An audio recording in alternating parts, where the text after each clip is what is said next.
A millionaire arrives home and freezes when he sees his housekeeper cleaning the floor while carrying his quadruplet daughters in her arms and on her back with an inexplicable calm. In that instant, he notices that the babies, previously always distraught, are reaching their little hands out to him for the first time. This unexpected event ignites a series of discoveries about his deceased wife's secrets, dangerous jealousies, and a threat that has been circling his family for months. And when the truth finally explodes, he must decide who truly deserves to be by the side of the girls who changed his life. William Sterling parked the black BMW in the garage of his Upper East Side mansion and cut the engine with a weary sigh. Another exhausting day of endless meetings, contracts that needed to be closed before the end of the quarter, and that constant feeling of carrying the world on his shoulders.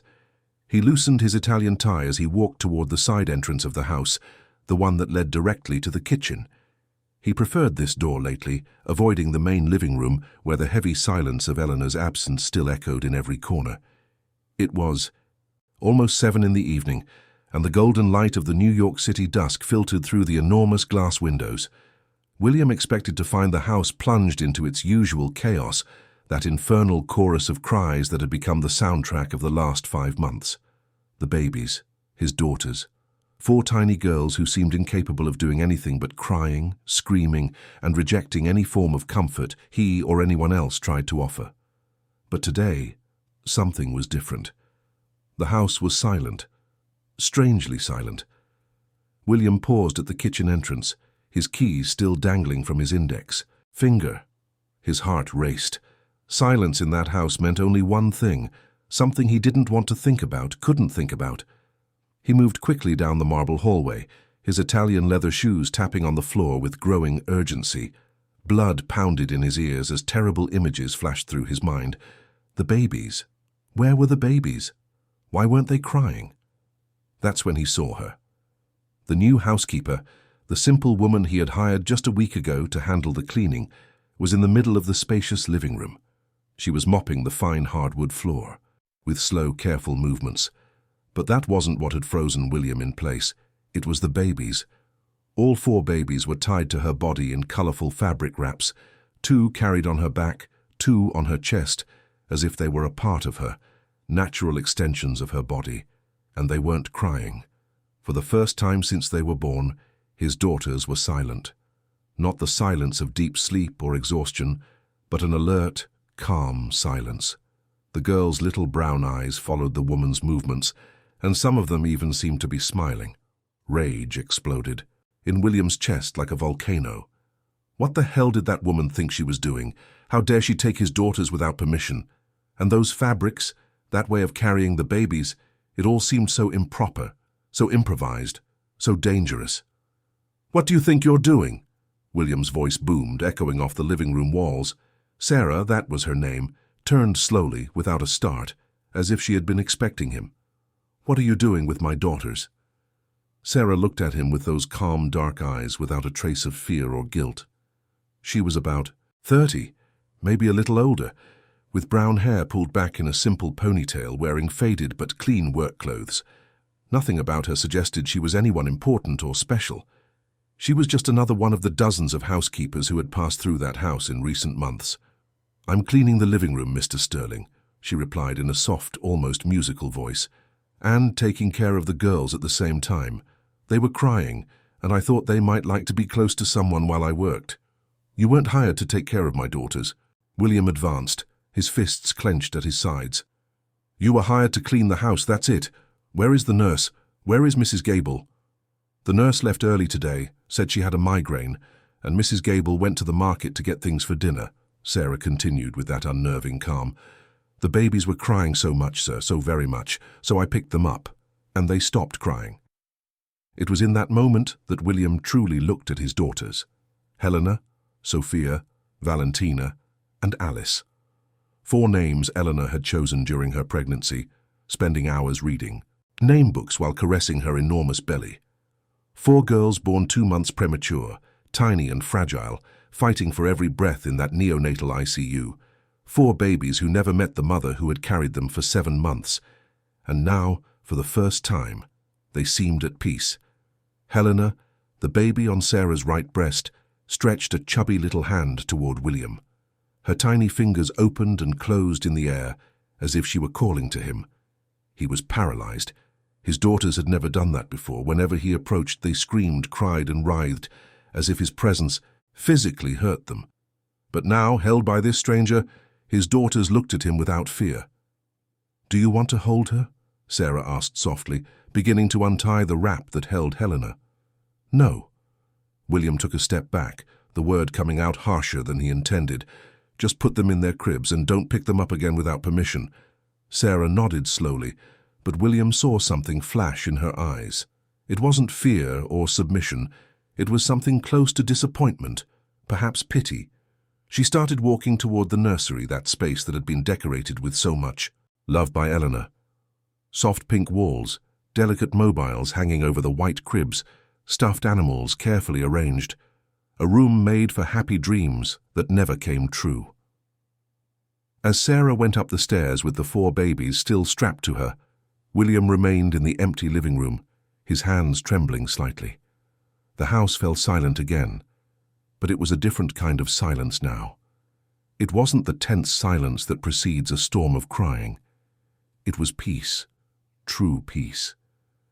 He walked to the mahogany bar in the corner of the room and poured himself a scotch, his still trembling hand making the amber liquid slosh in the crystal glass. What he had just witnessed defied everything he had experienced in the last few months. 5 months of hell. 5 months of babies who cried day and night, who refused bottles, who slept no more than 30 minutes at a time. 5 months of hiring and firing nannies, of listening to specialists with degrees from famous universities say the babies had colic, reflux, allergies, lactose intolerance, neurological problems. 5 months of trying to be a father when he had never wanted to be a father. The truth was, William never wanted children. Eleanor knew that when they got married. He had been clear, honest. His life was his work, his business, his acquisitions. He had built an empire from scratch, turning a small logistics company inherited from his father into a conglomerate that moved millions every month. Children didn't fit into that plan. But then Eleanor got pregnant. It hadn't been planned, but she was radiant, absolutely transformed by the pregnancy, and when they found out it was 4 babies, 4 girls, she was practically floating with happiness. William didn't have the heart to express the panic he felt. How would they take care of 4 babies? How would he manage to stay focused on business with 4 children in the house? And then Eleanor was gone. Complications during childbirth, the doctors had said. Hemorrhage. They did everything they could. The babies survived, but Eleanor wasn't so lucky. She never got to see them, never held the 4 girls she had carried in her womb. William took another sip of scotch, trying to drown the memories. The funeral had been a blur. Hundreds of people he barely knew, offering condolences that sounded empty. And through it all, the babies screamed in the neonatal ICU, 4 human alarms announcing their arrival into the world in the worst possible way. When he finally brought the girls home, 3 weeks later, William hired the best team money could buy. Nurses with decades of experience, nannies with impeccable references, sleep consultants, private pediatricians. He spent a fortune trying to figure out what was wrong with his daughters, why they cried non-stop, why they refused comfort. None of them had achieved what that simple housekeeper had achieved in a week. The sound of light footsteps on the stairs made William turn. Sarah was coming. Down now without the babies, the colorful wraps folded in her hands. She stopped on the bottom step, waiting. "Are they asleep?"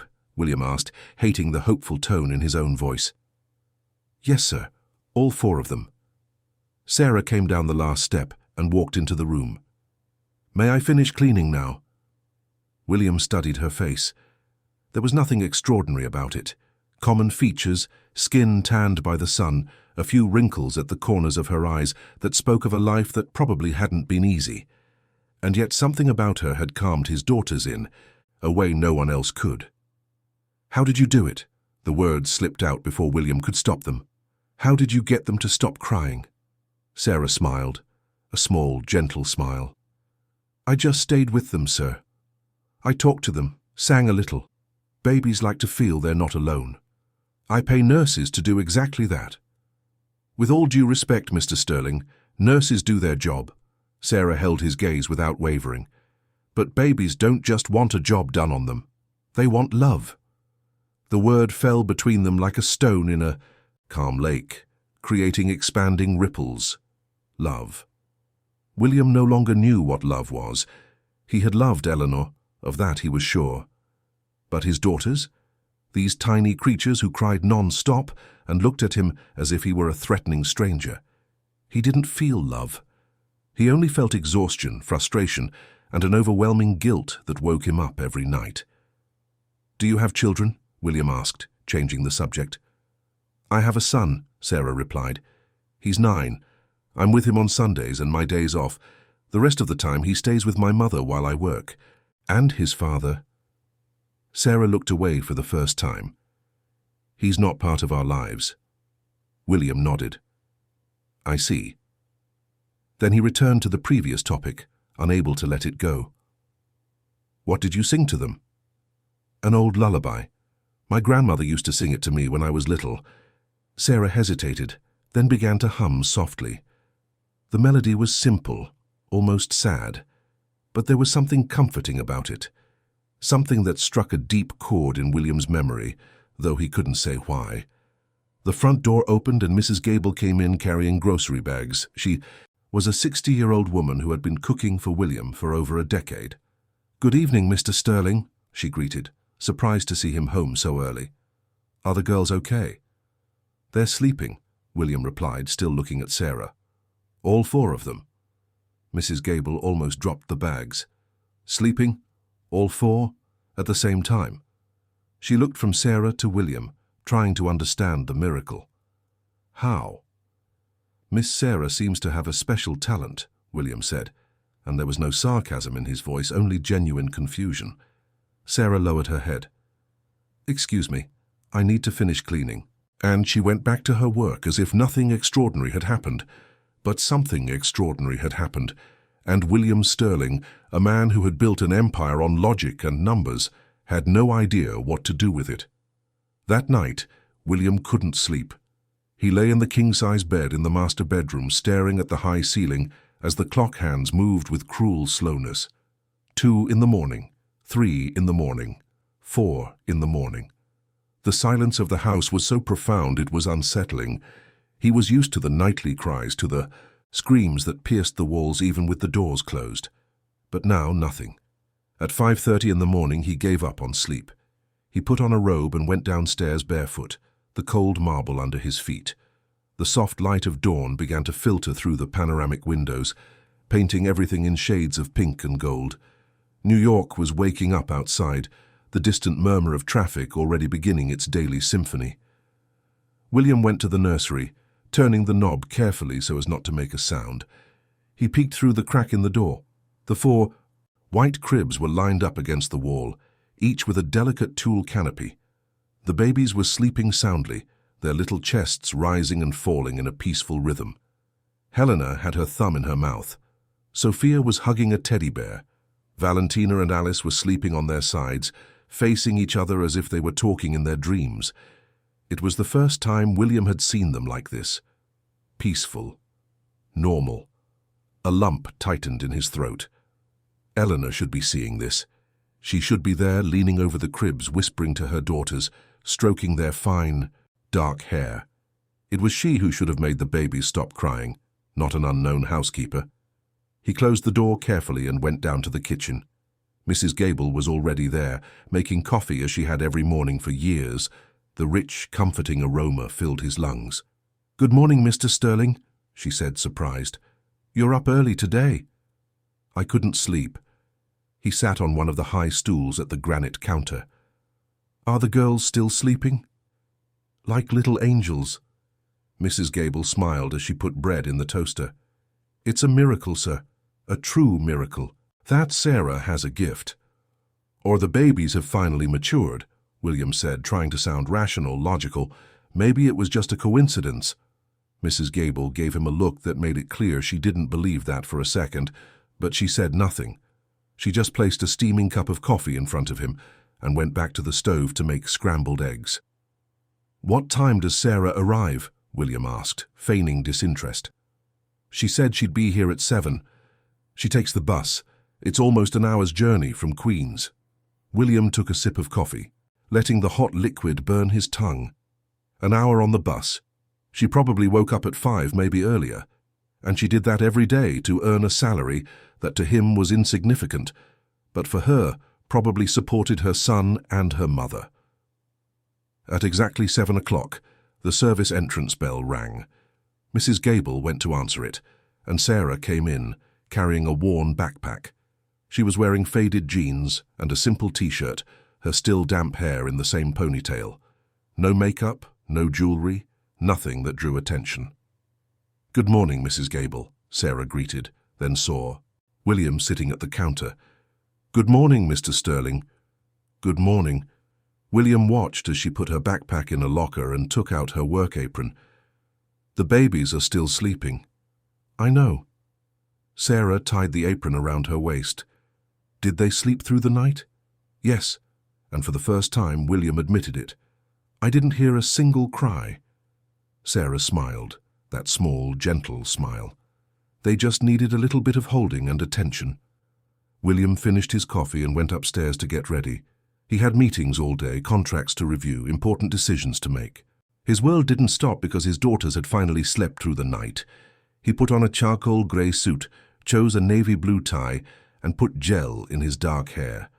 The face that stared back at him from the mirror was that of a 38-year-old man who looked 45. Deep, dark circles, worry lines on his forehead, a jaw that was always tense. When he came down again, it was almost 8 o'clock. And then he heard it. Crying. The sharp, desperate cry that had become the soundtrack of his life. All 4 babies had woken up and were crying in unison, like a rehearsed chorus of despair. William sighed heavily and headed toward their room, but stopped in the hallway when he heard Sarah's voice. She was singing, that same soft melody from yesterday. He peeked through the ajar door. Sarah had taken all 4 babies and settled them on a soft rug on the floor, each in a comfortable position. They were no longer crying. They were looking at Sarah with total attention as she continued to sing, making gentle gestures with her hands. "Look at the sun rising outside, girls." Sarah pointed to the window, where the golden light was streaming in. "Isn't it beautiful? The world is waking up with you. The birds are singing, the flowers are opening. Everything is more beautiful when you are awake." William was paralyzed. Sarah spoke to his daughters as if they could understand every word. And stranger still, the babies seemed to actually understand. Helena clapped her little hands in the air, making a sound that was almost a laugh.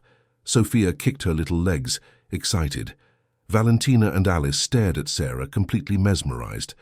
"Now I'm going to tell you a story," Sarah continued, picking up a teddy bear. "Once upon a time there was a little bear who lived in a magical forest where the trees were made of chocolate and the rivers of milk and honey." The babies listened. They really listened. William couldn't believe what he was seeing. For the past 5 months, dozens of people had tried everything with his daughters. Special music, expensive toys, baby-calming techniques recommended by experts. Nothing worked. But this simple woman, with no formal education, no scientific knowledge, had found the key. "Mr. Sterling," Mrs. Gable's voice startled him. "Your driver is waiting." William checked his watch. He was 15 minutes late. "Thank you," he said, casting one last look at the nursery before heading down. During the entire drive to his office in Midtown, William couldn't get the scene out of his head. The way Sarah looked at the babies, how she spoke to them, how she treated them not as problems to be solved, but as tiny people who deserved attention and affection. "Do you talk to your daughters?" Sarah's question echoed in his mind. "Do you tell them you love them?" The truth was painful. No, he didn't talk to his daughters. He barely held them. When he entered their room, it was always with a nurse or nanny present, someone to do the real work while he just observed from a distance, fulfilling an obligation he felt but didn't understand. The day's meetings were a blur. William was physically present, but his mind kept returning to the mansion, to that pink room with 4 tiny babies who had finally stopped crying. At 3 in the afternoon, he did something he had never done before. He cancelled all his remaining meetings and asked his driver to take him home. Mrs. Gable was visibly surprised when he walked into the kitchen. "Mr. Sterling, did something happen?" "No," he loosened his tie. "I just decided to come home early today." "The girls are in the garden with Sarah." "In the garden?" William frowned. "Isn't it too hot?" "They're in the shade, sir, and they're loving it." William walked to the glass doors that led to the backyard, and there was Sarah sitting on the grass under the shade of an apple tree, the 4 babies spread out around her on a colourful blanket. She was pointing at the leaves, the flowers, a butterfly that flew past, and the babies followed her every movement, every word, as if they were absorbing knowledge directly from her presence. "Look at that little yellow flower." Sarah picked up Valentina, bringing the baby closer to a small daisy. "It smells so nice. Do you want to smell it?" William opened the door and stepped into the garden. Sarah looked up, surprised. "Mr. Sterling, you're back early." "I cancelled a few meetings." He walked toward them, feeling strangely uncomfortable in his own garden. "How are they?" "They're great. Loving nature." Sarah smiled at the babies. "Aren't you girls? You're getting to know your daddy's garden." The word daddy did something strange in William's chest. Helena saw him and, to his astonishment, reached her little arms out to him. Not crying, not startled, just wanting to be held. "She wants you to hold her," Sarah said softly. William hesitated. The last time he had tried to hold Helena, she had screamed so loudly he was sure he had done something wrong, hurt her somehow. But now, encouraged by Sarah's calm gaze, he bent down and carefully picked up the baby. Helena didn't scream, she didn't cry. She looked up at her father's face, with those enormous brown eyes, touched his cheek with her soft little hand, and made a gentle sound almost like a happy coo. William felt the world tilt on its axis. It was the first time he had held one of his daughters without her seeming terrified. The first time he felt that small warm weight in his arms without it being accompanied by desperate screams. "Hi, Helena," he whispered, his voice coming out hoarse. "Hi, my little one." The baby smiled, a small but unmistakable smile. "She recognizes you," Sarah said, picking up Sophia. "They always have. They were just scared before, confused. Babies feel everything, Mr. Sterling. They feel when people are tense, afraid, and they respond with fear too." "I didn't know how to approach them," William admitted, the confession slipping out before he could stop it. "Every time I tried, they cried more." "It's because you were afraid." Sarah looked at him with those calm, dark eyes. "And it's okay to be afraid. Being a father is scary, especially when you're alone. But your daughters need to feel that you want them around." "I do." The words came out in a whisper. "I just don't know. How?" Sarah stood up, still holding Sophia, and walked over to him. "Start by talking to them. Every day, even if it's just for a few minutes. Tell them about your day, about what you do, about anything. They don't need to understand the words. They need to hear your voice to feel that you care." William looked at Helena in his arms. The baby had her thumb in her mouth now, her eyes starting to get heavy with sleep. She was so small, so fragile. How could something so tiny hold so much power over his life? Did wife sing to them?" Sarah asked softly. William looked up, surprised. "How do you know that?" Sarah glanced away briefly. "Mrs. Gable told me a few things, about how happy Mrs. Eleanor was with the pregnancy, how she prepared the girls' room with so much love." "Yes." William swallowed the lump in his throat. "She sang to them. Every night before she slept, she would put headphones on her belly and play classical music. She said she wanted the girls to grow up loving music." "Then sing to them," Sarah suggested. "It doesn't have to be anything special. Any song. Will do. They'll love hearing your voice." William looked at the other 3 babies on the blanket. Valentina and Alice were playing with a fabric mobile. Sophia was looking up at the trees. 4 lives that depended completely on him. 4 girls who carried Eleanor's blood, her dreams, her hopes, and he barely knew his own daughters. A week later, life in the mansion had changed in ways William had never imagined possible. The babies still cried, of course, but they were normal cries. Cries of hunger or sleepiness or discomfort. No longer those desperate screams that seemed to have no end, and whenever Sarah appeared, the crying ceased almost instantly, as if her mere presence were a magical balm. William started coming home earlier, not every day, but 2 or 3 times a week. He would watch Sarah with the babies, trying to learn, trying to understand what she did differently. And gradually, with Sarah's gentle encouragement, he began to interact more with his daughters. It was awkward at first. He held the babies afraid of dropping them, spoke to them formally and strangely, as if he were presenting a business report. But Sarah never judged, never laughed. She just encouraged, corrected gently, showed him. "You can hold Sophia like this, see?" Sarah demonstrated, settling the baby in William's lap. "Let her head rest on your arm. Yes, just like that. See how much more comfortable she is." And Sophia, miraculously, didn't cry. She looked at her father with curiosity, touching the buttons on his expensive shirt with tiny, curious fingers. It was also during that week that Dr. Evelyn Reed reappeared. William was in the living room, reviewing some documents on his laptop when he heard the doorbell ring. Mrs. Gable went to answer it and returned with a worried expression. "Mr. Sterling, Dr. Reed is here. She says she called several times, but you didn't return her calls." William closed the laptop with a sigh. He had, in fact, ignored the child psychologist's calls. She had been a friend of Eleanor's since college, a Harvard graduate respected in her field. When the babies started with those incessant cries, Evelyn was the first person he had called, certain she would know what to do. But Evelyn's method hadn't worked. She implemented strict routines, military-like schedules, rules about not creating excessive emotional bonds with caregivers. She said the babies needed to learn to self-soothe, that too much coddling would be detrimental. The babies had cried more than ever. "Show her in," William said, bracing himself for a conversation he knew would be uncomfortable. Dr. Evelyn Reed walked into the room as if she owned the place. Tall, thin, with blonde hair perfectly styled in a low bun, wearing designer clothes that screamed money and good taste. She was 42 but looked younger thanks to a combination of favorable genetics and likely some discreet cosmetic procedures. "William," she said his name in a tone that managed to be both intimate and scolding. "It's been 2 weeks since you've answered my calls. I'm worried about you and the girls." "Sorry, Evelyn." William stood up, polite but distant. "I've been very busy." "Too busy to care for the emotional health of your daughters?"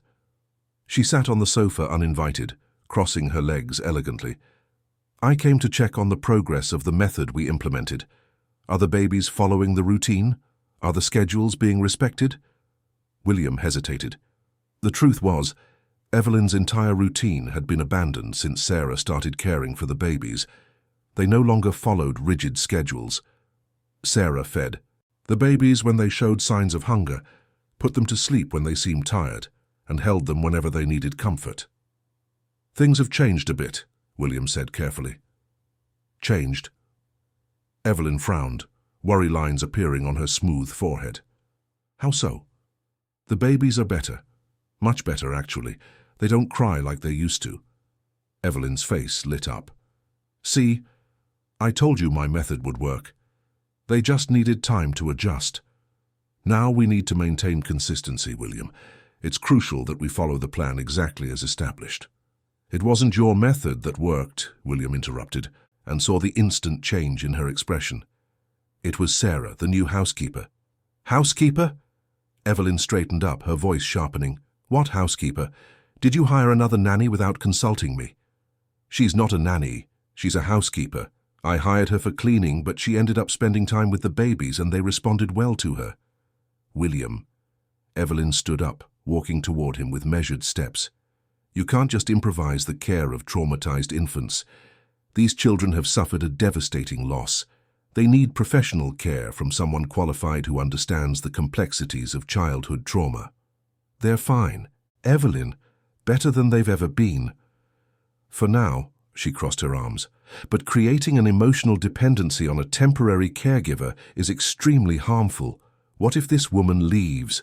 What if she gets sick or simply decides she doesn't want to work here anymore? The babies will regress, they'll suffer another loss, another abandonment." The words hit William like punches. He hadn't thought of that. Sarah was a housekeeper. She could leave at any moment. Find another job, move to another city, anything. And then what would happen to the babies? "Where is this woman now?" Evelyn asked, her voice taking on a tone of professional authority. "She's with the babies in their room. I need to evaluate her immediately." Evelyn was already walking toward the stairs. "I need to see how she interacts with the children, what methods she's using." William followed her, a growing discomfort in his chest. There was something in the way Evelyn spoke, in the intensity in her eyes, that made him uneasy. When they reached the nursery, the door was ajar. They could hear Sarah's soft voice, singing that melody the babies loved so much. Evelyn pushed the door open without knocking. Sarah was sitting on the floor, surrounded by the 4 babies. Helena was in her lap, Sophia and Valentina were playing with soft blocks beside her, and Alice was on her tummy on a blanket, lifting her little head to look at Sarah. The scene was abruptly interrupted when Evelyn entered. "Who are you?" Evelyn asked, her voice sharp. Sarah looked up, surprised, and stood up carefully, still holding Helena. "I'm Sarah, Mum, the new employee." "Cleaning employee," Evelyn emphasized each word. "Not childcare. Why are you with the babies instead of doing your job?" "I was just—" Sarah began, but Evelyn cut her off. "Do you know who I am? I am Dr. Evelyn Reed, a Harvard-educated child psychologist and an expert in childhood trauma. These babies are under my professional care, and I do not authorize unqualified individuals to interfere with their treatment." Sarah looked at William, confusion and hurt in her eyes. "Mr. Sterling?" William felt torn. Evelyn was a respected professional, a friend of his late wife, someone he should be able to trust. But Sarah was the one who had achieved what no one else could, calming his daughters, bringing peace to his home. "Evelyn," William said, calmly, "Sarah has been very good with the babies." "Good?" Evelyn laughed, but there was no humor in the sound. "William, this woman is creating a dangerous emotional dependency. Look at them." She pointed to the babies, who had started to whimper at the tension in the air. "They are completely attached to her. This is not healthy, this is harmful." "They're happy," Sarah said softly, rocking Helena to calm her. "They're eating better, sleeping better. That can't be harmful." "You are not qualified to make that assessment." Evelyn took a step toward Sarah, and there was something threatening in her posture. "You have no degree, no training. What do you have? Intuition, maternal instinct. That does not replace years of study and professional experience." Sarah lowered her eyes but didn't back down. "I don't have degrees, it's true, but I have love to give, and they need that." "Love." Evelyn practically spat the word. "Love is not enough.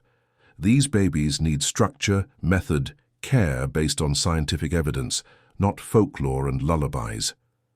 "The lullabies worked," William intervened, his own voice growing firmer. "The babies stopped crying.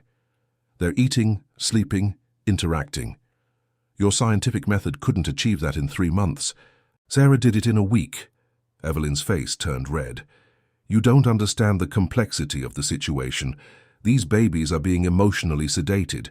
They are creating a dependency that will hurt them in the long run. As a professional, I cannot allow this." "As a professional, you should be happy they're better," William retorted. Evelyn took a deep breath, clearly trying to regain her composure. "William, may I speak with you in private?" He hesitated, then nodded. "Sarah, you can continue with the babies." Sarah nodded, but William saw the worry in her eyes as she sat back down, on the floor with the girls. Evelyn led him back to the living room, closing the door firmly. "William, I need you to listen to me carefully," she spoke in a low but intense voice. "This woman is dangerous, not in a physical sense, but emotionally. She is manipulating you through the babies." "Manipulating?" William frowned. "She's just taking care of them." "And you don't find that strange? A cleaning lady who suddenly becomes the savior of your daughters? An unqualified woman who magically achieves what trained professionals could not?" Evelyn moved closer, placing a hand on his arm. "I know this type, William. Women who prey on vulnerable men who see opportunity in tragedy. Sarah is not like that." William pulled away, uncomfortable with her touch. She's genuine." "How can you be sure?" Evelyn insisted. "Eleanor was my best friend, William. She asked me to look after her daughters if anything happened. I feel I have a responsibility to protect these babies. And you." The mention of Eleanor made William hesitate. It was true that Evelyn and Eleanor were close. They had studied together, traveled together, shared secrets and dreams. Eleanor trusted Evelyn. "What do you suggest?" William asked, tired. "Let me observe Sarah for a few days, evaluate her methods professionally, and in the meantime, let's gradually reintroduce the structured routine. If Sarah truly cares about the babies, she will cooperate. If she has other intentions, she will resist." William rubbed his face with his hands. Everything was getting so complicated. All he wanted was for his daughters to be happy and healthy. Why did it have to be so difficult? "All right," he finally conceded. "You can observe, but I don't want you to push Sarah away completely. The babies need her." "For now," Evelyn said, and there was something in her tone that sent a chill down William's spine. But soon they won't need her anymore. The next 3 days were tense. Evelyn showed up at the mansion every morning, always impeccably dressed, always with a clipboard and an air of professional authority. She would watch Sarah with the babies, taking notes, frowning from time to time, letting out little sighs of disapproval. Sarah continued her work as always, but William noticed the difference. She was quieter, more restrained. She didn't sing as much as before, didn't speak to the babies in the same free and natural way. It was as if Evelyn's presence cast a shadow over everything, and the babies felt the change. They became more irritable again, more prone to crying. Not as much as before, but enough for William to notice something was wrong. On the morning of the 4th day, Evelyn requested a formal meeting. They sat in the living room, Evelyn with her clipboard full of notes, William with a cup of coffee cooling in his hands. "I've completed my assessment," Evelyn began, her voice taking on the professional tone she used in consultations. "And my initial concerns have been confirmed. Sarah is using techniques that, while appearing to work on the surface, are creating extremely harmful patterns of dependency." "What techniques?" William asked, genuinely confused.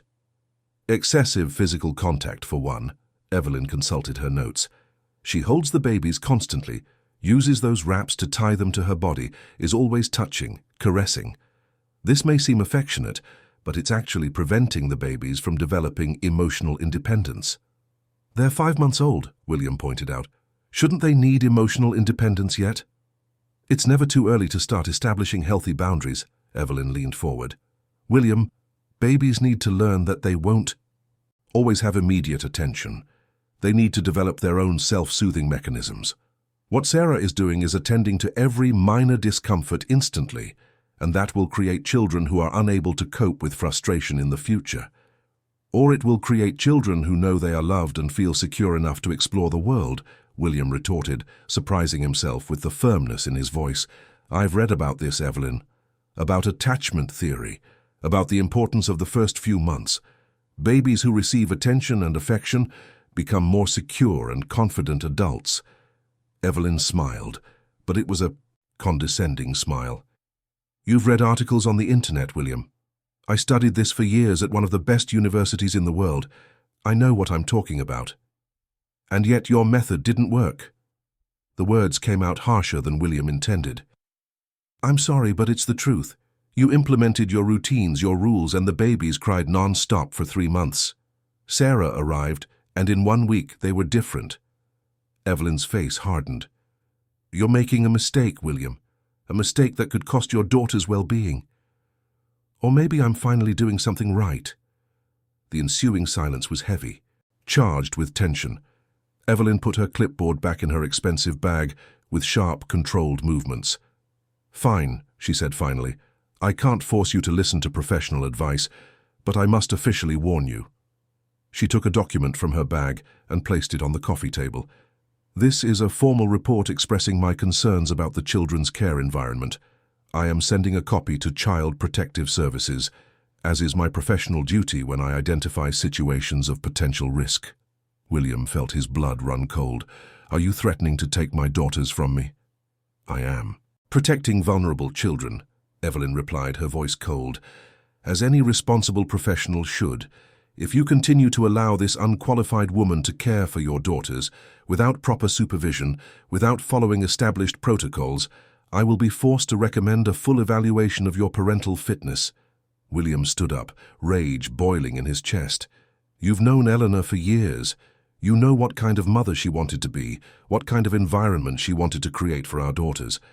And you really think she would approve of these rigid routines, these rules about not giving too much affection?" "Eleanor asked me to take care of the babies."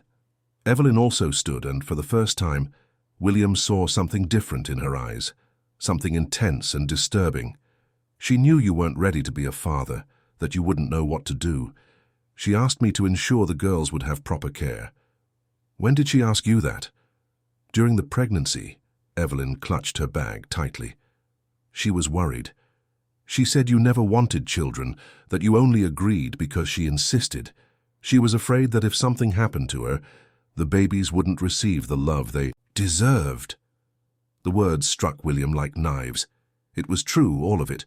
He had never wanted children. He had always been clear about that. And Eleanor knew she carried that worry, that fear. "But that was before," William said, his voice hoarse. "Before the babies were born, before I realized." "Realized what?" "That my daughters are more important than any business, any meeting, anything." William looked directly at Evelyn. "I'm trying, Evelyn. For the first time in my life, I'm really trying to be the father they need. And Sarah is helping me with that, not by pushing the babies away from me, but by showing me how to get closer to them." Evelyn shook her head. "You're being manipulated, William. Can't you see? Sarah has placed herself between you and your daughters. She's made herself indispensable, and now you depend on her as much as the babies do. Or maybe she's just a good person who genuinely cares. No one is genuinely good without wanting something in return." Evelyn walked toward the door. "I'll give you 2 weeks, William. 2 weeks to reconsider and implement a proper care plan. Otherwise, I will have to take more serious measures." After Evelyn left, William stood in the living room staring at the document she had left on the table. He picked it up with slightly trembling hands. It was a detailed professional report, full of technical terminology and clinical observations. It spoke of insecure attachment, harmful emotional dependency, lack of proper structure, and at the end, a clear recommendation that the situation needed to be evaluated by Child Protective Services. "Mr. Sterling." Sarah's soft voice made him turn. She was standing at the entrance to the living room, holding Helena. "Sorry to interrupt. Helena was asking for you." William looked at his daughter. Helena was reaching her little arms out to him, making that soft sound he had learned to recognize as a request. He dropped the document and walked over to them, carefully taking the baby. Helena immediately relaxed in his arms, resting her little head on his shoulder. "Sarah," William said without looking at her, "did you know my wife before?" Sarah was silent for a long moment. When William finally looked at her, he saw tears in her eyes. "Yes, sir, I did." The confession fell between them like a bomb. "Where?" "At St. Jude's Hospital." Sarah quickly wiped her tears. "I worked in the cleaning department of the high-risk pregnancy ward. Your wife spent a lot of time there during her pregnancy." William felt his legs weaken. He sat down heavily on the sofa, still holding Helena. "Eleanor had complications during the pregnancy." "Yes." Sarah's voice was low. "Several bleeds, threats of losing the babies. She was very scared, Mr. Sterling. Very scared indeed. She never told me," William whispered. "Never said a word. She didn't want to worry you, sir. She said you were already overwhelmed with work, with the pressure of having 4 babies." On the way, Sarah sat beside him, maintaining a respectful distance. But she needed someone to talk to, someone to confide in, and somehow we became friends. William looked at Sarah with new eyes. Friends? How? I would go to her room during the night cleaning shift. At first it was just to tidy up, but she was always awake, always worried. We started talking. I would bring her teas my grandmother taught me to make, tell her stories to distract her. And when the baby started moving, when they got very restless in her belly, I would place my hands on it and sing, and they would calm down. The same lullaby you sing to them now? The same one, Sarah confirmed. Your wife memorized the melody. She said it was magical, that the babies recognized it and became calm. William closed his eyes, feeling the weight of everything he didn't know, of all the conversations he never had, of all of Eleanor's fears she kept to herself to protect him. She asked me to find you, Sarah continued. If something happened to her, she made me promise I would take care of the babies, not as an employee, but as someone who would love them. She was afraid. Afraid of what? Sarah hesitated, biting her lip. That they wouldn't receive enough love, that they would grow up in a house where they were just obligations, not cherished daughters. And of Evelyn, William asked. Was she afraid of Evelyn? Sarah looked at him, surprised. Dr. Reed visited the hospital a lot. And whenever she came, she would stare at Mrs. Eleanor's belly in a strange way, as if the babies were already hers somehow. Your wife noticed it made her uncomfortable. She once told me that Dr. Reed had always wanted children but never could, and that she seemed obsessed with the babies. William felt a chill run down his spine. Why didn't you tell me this before? You didn't know me, Mr. Sterling. I'm just a housekeeper. Who would believe me over a famous doctor, your wife's friend? She was right. William wouldn't have believed her. He would have thought Sarah was making up stories, trying to cause trouble. But now, after seeing the way Evelyn looked at the babies, the intensity of her threats, her obsession with pushing Sarah away, he began to question everything. He thought he knew. That night, William couldn't sleep again. He lay in the dark, thinking about everything Sarah had revealed. Eleanor pregnant and scared, spending nights in the hospital while he worked, unaware. The babies restless in the womb, calmed by the voice of a stranger who would become her confidant. And Evelyn, always present, always watching. At 3 a.m, he gave up on sleep. He went down to his study and turned on the light. The walls were lined with bookshelves filled with books he rarely read, trophies from business achievements, photographs from corporate events. It was a masculine, sober, efficient space. But in a corner on a small table he had avoided for months were the boxes with Eleanor's personal belongings. William looked at the boxes for a long moment before finally approaching. There were 3 simple cardboard boxes, sealed with tape. After the funeral, he had simply stored them there, unable to cope with the pain of going through his wife's memories. But now, he needed to know. He needed to understand. He opened the first box carefully. Folded clothes, still carrying Eleanor's scent, that floral perfume she wore every day, that made the whole house smell of her. William touched a blue dress she had loved, remembering how beautiful she looked in it, how she smiled when he complimented her. The second box held photos, wedding albums, pictures from trips they took together, of happy moments before life got complicated. William ran his fingers over the photographs, seeing his wife young and radiant, full of life and dreams. It was in the third box that he found it, a hardcover notebook, wine-colored, with a ribbon marking a page. Eleanor's diary. Beside it, several sealed envelopes, each with a name written in her delicate handwriting. William picked up the envelope with his name on it. His hands trembled as he opened it, pulling out the folded sheets inside. The date at the top was from the day before she went into labor. Eleanor had written this, knowing something could go wrong. My love, if you are reading this, it means my worst fears have come true. It means I didn't get to stay to meet our daughters, to watch them grow, to be the mother I so dreamed of being. The pain of this possibility is so great I can barely write these words. But I need you to know some things.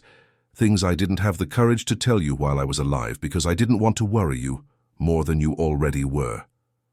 The pregnancy was not easy, William. I know you noticed my belly growing, my doctor's appointments, but I hid how difficult it truly was. I had serious bleeds, several threats of losing our babies. I spent entire nights in the hospital, scared, alone, because you were working and I didn't want to interrupt. I'm not saying this to blame you, only so you understand the context of what comes next.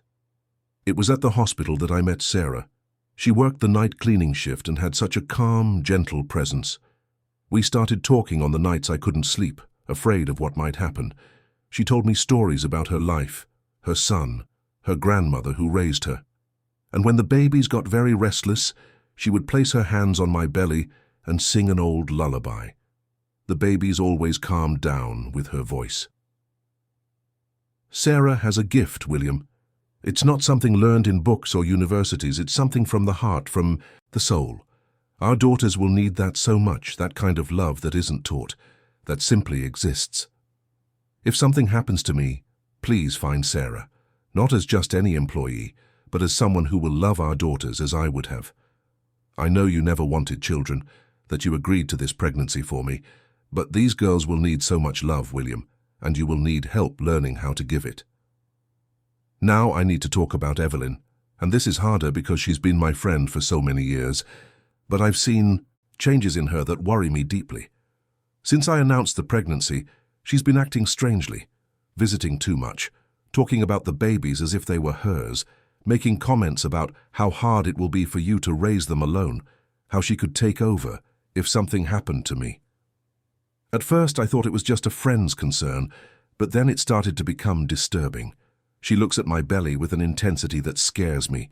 She talks about the girls as our daughters, not your daughters. She even once suggested that if I didn't survive childbirth, she could take custody of the babies, that it would be easier for you to focus on work while she cared for them. William, be careful with Evelyn.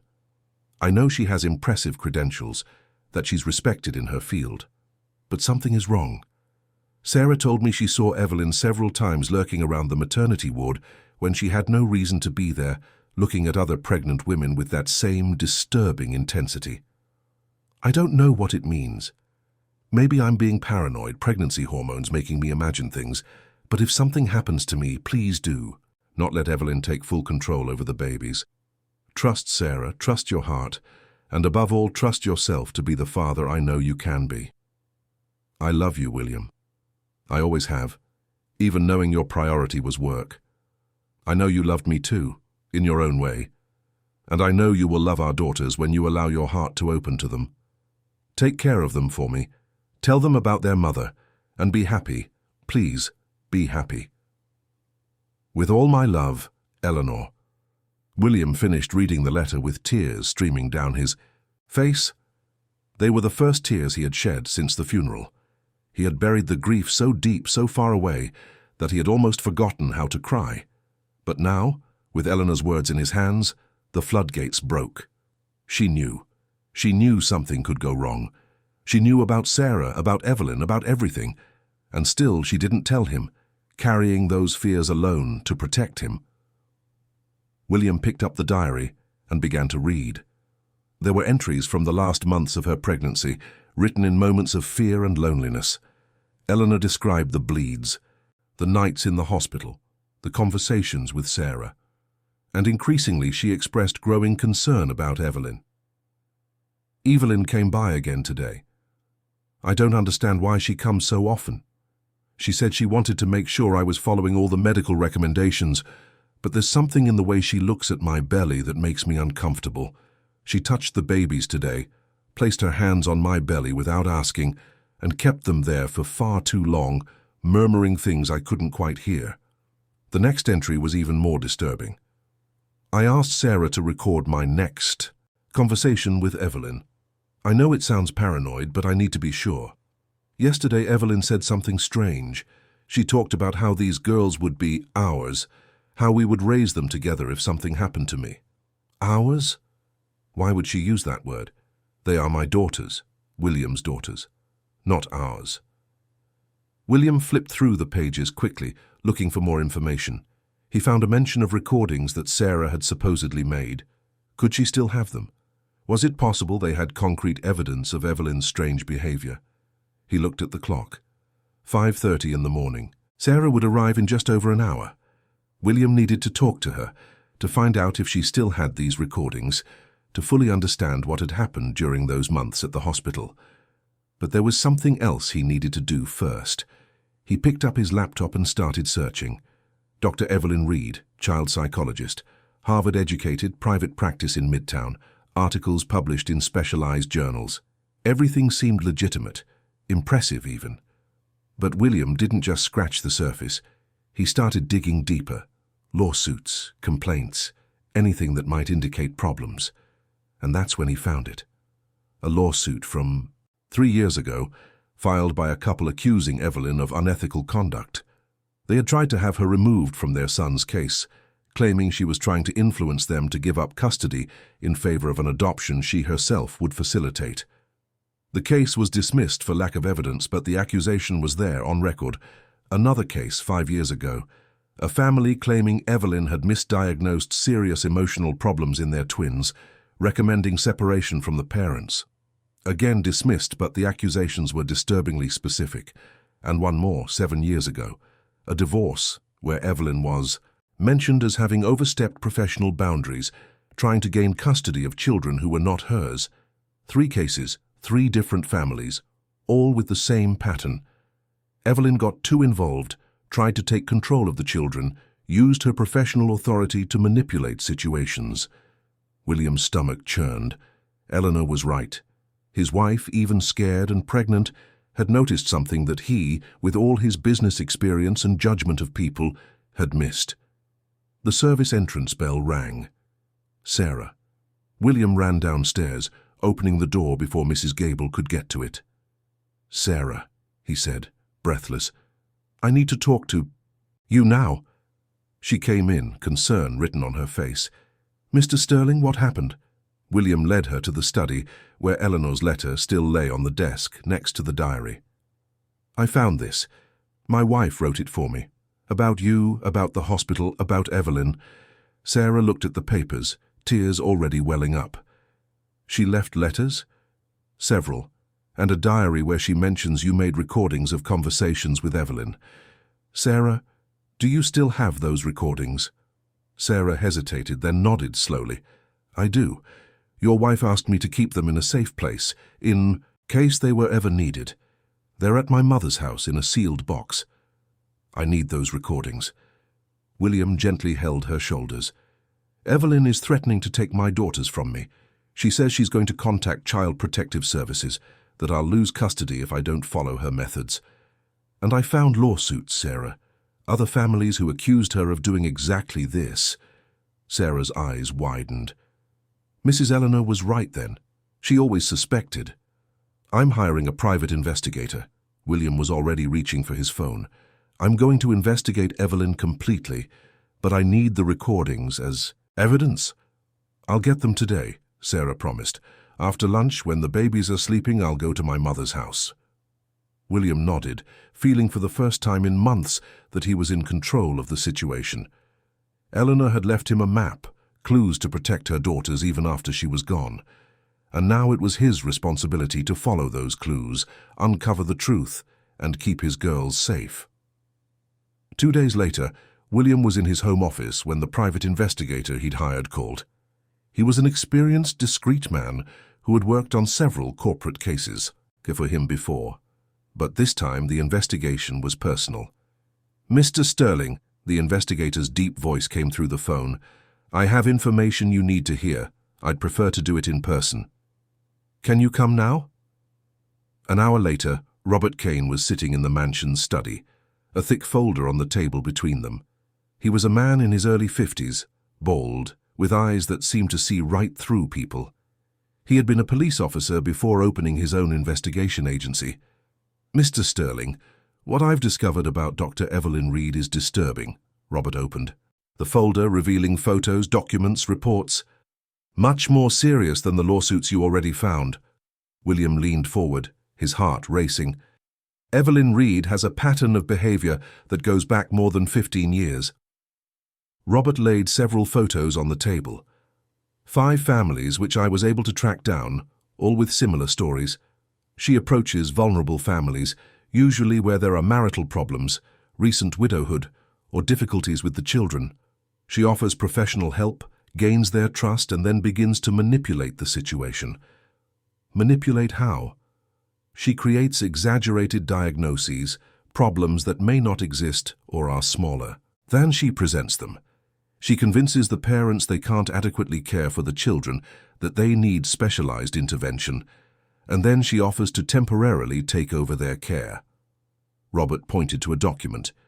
In 2 cases, she obtained temporary custody. In both, she tried to make the custody permanent. William felt his blood run cold. And what happened? In 1 case, the family got lawyers and exposed her. There was a lawsuit that was hushed up, an out-of-court settlement with a non-disclosure agreement. That's why it doesn't show up in common searches. In the other case, the mother simply disappeared with the children, moved to another state out of fear. And the other 3 cases? Robert picked up more documents. 1 was dismissed for lack of concrete evidence. Another, the family was too poor to afford proper defense and ended up giving in. The child was placed in a foster home that Evelyn recommended. They never regained custody. And the 3rd? Robert hesitated. The 3rd case involves a couple who were her clients. They had triplets and were struggling. Evelyn convinced them they were overwhelmed, that they needed help. Then she offered to take the children for a few weeks while they rested. When they tried to get the babies back, she claimed they had abandoned the children, that they were unfit parents. William stood up, pacing the room. My God, she's been doing this for years, and no one stopped her. It's hard to prove, Mr. Sterling.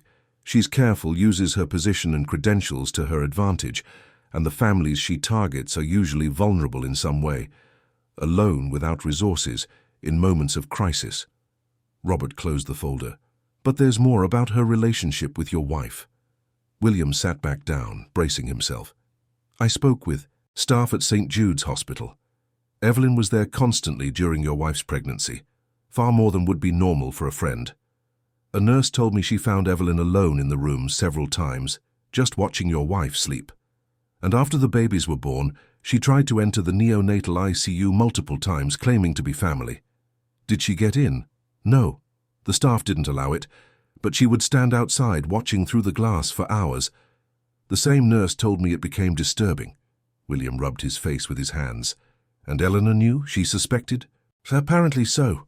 Robert picked up another document. I spoke with the doctor who cared for your wife. He told me off the record that in the final weeks of the pregnancy, your wife expressed concern about Evelyn. She said her friend was acting strangely, possessive of the babies who hadn't even been born yet. Why didn't anyone tell me any of this? Mr. Sterling, with all due respect, you were always working. Your wife didn't want to worry you, and after she passed, people assumed you knew, or that it wouldn't be appropriate to mention at such a difficult time. William stood again, walking to the window. Outside, in the garden, he could see Sarah with the babies. She had them on a blanket under the shade of a tree, and all 4 were awake, watching her as she told some story, gesturing with her hands. And Sarah? William asked without turning around. What did you find out about her? Sarah Collins, 31 years old, single mother of a 9-year-old boy named Leo. Has worked as a housekeeper since she was 17 to support her family. Lives with her mother, Teresa, 63, in a small apartment in Queens. Robert paused. Mr. Sterling, I found absolutely nothing suspicious about Sarah. No major debts, no lawsuits, no problematic history. She is exactly who she appears to be. A hard-working, honest woman who takes care of her family. And the story about meeting Eleanor at the hospital? Confirmed. Several hospital employees remember her. They say she was one of the best, always kind, always careful, and they confirmed that she became close to your wife during her hospital stays. William felt a weight lift from his shoulders. A part of him still had doubts, still wondered if Evelyn might be right about Sarah, having ulterior motives, but now he was sure. There's one more thing, Robert said, his voice growing more serious. Evelyn is planning something. I got information from a source inside Child Protective Services. She did file a formal report about you and your daughters. She alleged neglect and unsuitable environment, unqualified caregivers. She's requesting a full evaluation. When? It could be any time. They usually make surprise visits to assess the real situation. Robert stood up. Mr. Sterling, you need to be prepared. Gather evidence that you are a good father, that your daughters are well cared for. Medical records showing they are healthy. Statements from people who can attest that the house is a suitable environment. And the recordings? William asked. Sarah went to get recordings that Eleanor asked her to make of conversations with Evelyn. Those recordings will be crucial. Robert picked up his folder. But you need more. You need an excellent family lawyer. You need a counterattack prepared. And Mr. Sterling, you need to start documenting everything Evelyn says and does. Every threat, every inappropriate comment, everything. I'll do it. After Robert left, William stood at the window for a long time, watching Sarah with the babies. She had only known them for a few weeks, but she seemed to genuinely love them. Not like an employee doing a job, but like someone who cared deeply. Mr. Sterling, Sarah's voice called from the doorway. The girls have had lunch and are going down for their nap. Would you like to help put them to sleep? William turned, surprised. Help? They love it when you sing to them, Sarah smiled gently. And I need to start preparing dinner. Will that be all right? William felt a moment of panic, put all 4 babies to sleep by himself, but then he looked at Sarah, saw the trust in her eyes and nodded. All right, I'll try. He went up the stairs behind Sarah, who was carrying Sophia and Valentina, while he carried Helena and Alice. In the nursery, Sarah placed them in their cribs carefully, adjusting the light blankets. Just stay here with them, Sarah instructed softly. Sing quietly, let them feel your presence. They'll fall asleep. After Sarah left, William stood in the middle of the room, looking at his 4 daughters. They watched him with those huge, attentive eyes. Helena was sucking her thumb. Sophia was holding a teddy. Bear, Valentina and Alice were side by side, as always. Then William started to sing.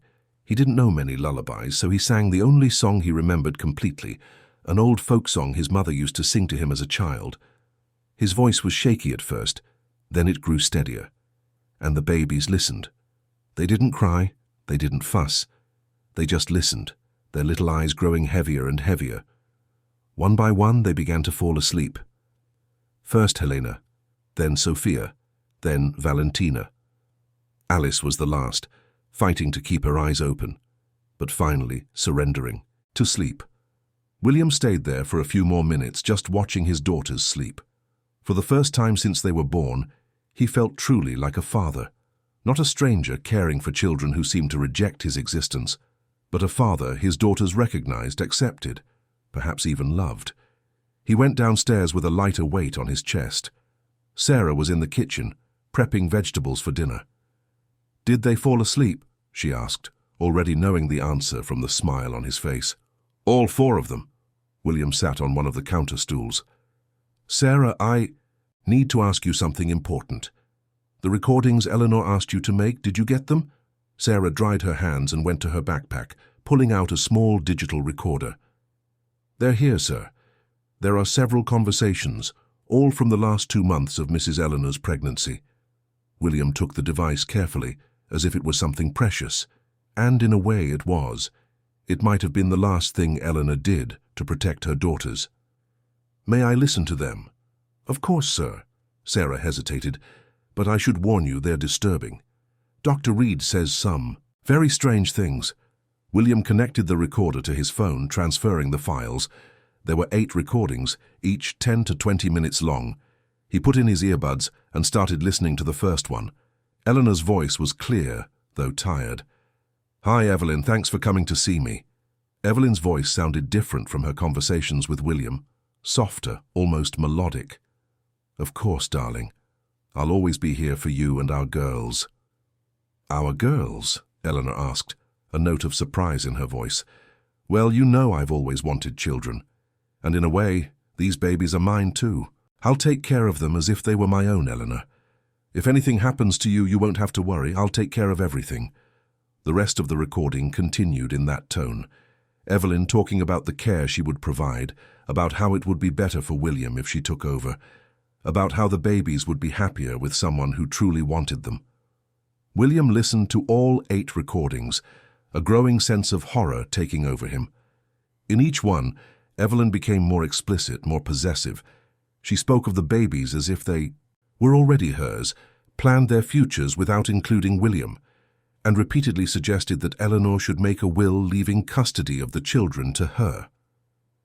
In the last recording, Eleanor confronted Evelyn directly. "Evelyn, you're scaring me. These are my daughters, not yours, and if something happens to me, their father is William, not you." Evelyn's response was cold.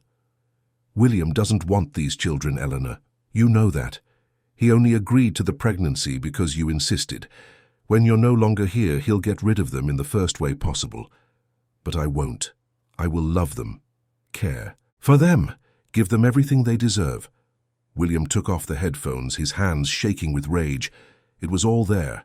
Clear evidence of Evelyn's obsessive behavior, her disturbing intentions, how she had manipulated and threatened Eleanor during her most vulnerable moments.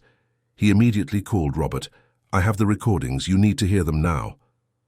The following week was one of intense preparation. William hired the best family law attorney in New York, an experienced woman named Catherine Pierce, who had a reputation for being relentless when defending her clients. She listened to the recordings, read Robert's reports, and studied every detail of the case. This is more than enough, Catherine said after reviewing all the material. We have a solid case not only to defend ourselves, but to counterattack. Evelyn Reed has crossed every ethical and legal line. We can sue her for harassment, threats, falsifying professional reports. But William wanted more than lawsuits. He wanted to ensure Evelyn could never do this to another family again. I want her to lose her professional license, William said, his voice firm. I want her investigated by the ethics board. I want every family she has harmed to know they can seek justice. Catherine smiled. It was a sharp smile, like a predator who had just found its prey. I can make that happen, but first we need to deal with the visit from Child Protective Services. They'll be coming soon, probably without notice. I'm prepared. William had already organized everything. Medical records showing the babies were healthy and well cared for, letters of reference from the hospital's medical team, statements from Mrs. Gable and other staff about the family environment. And Sarah? Catherine asked. She's a key piece in all of this. Social services will want to interview her. Sarah is willing to talk, William assured her. She has the recordings. She has the full story of her friendship with Eleanor. Excellent. Now we wait for them to show up. The visit happened 3 days later, on a Thursday morning. William was at home, working remotely, when the doorbell rang. 2 social workers, a middle-aged woman named Carla and a younger one named Julia, introduced themselves politely, but with that air of authority people in their positions often carry. Mr. Sterling, we received a report of concern regarding the well-being of your daughters, Carla explained. We need to conduct an assessment of the home environment and interview everyone involved in the children's care. Of course. William led them inside, remaining calm. My lawyer, Catherine Pierce, is on her way. She requested to be present during the assessment. The social workers exchanged glances. That is your right, Mr. Sterling. Catherine arrived 15 minutes later, a folder under her arm and a recorder in her hand. With your permission, I'll be recording this interview for the record. The social workers agreed, though clearly uncomfortable with the formality of the situation. They began asking questions. Where did the babies sleep? Who cared for them? What was the daily routine? William answered everything calmly and precisely, showing he knew every detail of his daughters' lives. When they asked to see the babies, William led them to the garden, where Sarah was with the 4 girls. It was an idyllic scene. The babies were on a colorful blanket under the shade of an apple tree, and Sarah was singing while showing them flowers and leaves. The babies were alert, happy, and clearly comfortable. This is Sarah Collins, my daughter's primary caregiver, William introduced. Sarah stood up, holding Helena. Good morning, she greeted politely. The social workers observed the interaction. You could see they were surprised. The babies were visibly well cared for, clean, healthy, and happy. There were no signs of neglect or poor care. Miss Collins, may we speak with you for a moment? Carla asked. Of course. Sarah passed Helena to William and followed the social workers into the living room. The interview with Sarah lasted almost an hour. William and Catherine waited anxiously, listening to the murmur of voices from the other room. When they finally came out, the social workers' expressions had changed. They were no longer professional and neutral. There was confusion, even concern. Mr. Sterling, Sarah has told us a very different story from the one in Dr. Reed's report, Carla said. She mentioned recordings? Catherine stepped forward. We have recordings of conversations between Mr. Sterling's late wife and Dr. Evelyn Reed. Recordings that show inappropriate and obsessive professional behavior. We also have a private investigation report on Dr. Reed's history, including other families who were victims of similar patterns of behavior. Carla and Julia looked at each other. We need to hear those recordings. Catherine connected the recorder to her laptop and played the conversations. The social workers listened with increasingly shocked expressions. When the last recording finished, Carla shook her head slowly. "This changes everything," she said. "We need to file a report on this immediately. Dr. Reed has made serious accusations based on false information and personal motives." More than that, Catherine pushed a folder toward them. "Here is the full investigation report. 5 prior families with identical patterns. I recommend you open a full investigation into all the reports she has filed in recent years." "We will do that," Carla assured them. "Mr. Sterling, I want to make it clear that after our assessment, we see no cause for concern regarding your daughter's well-being. They are clearly well cared for in a healthy environment with loving and attentive caregivers." William felt an enormous weight lift from his shoulders. "Thank you. We will close the case and recommend that Dr. Reed be investigated by her profession's ethics board," Carla continued. "And Mr. Sterling, if she tries to contact you again or make new threats, let us know immediately."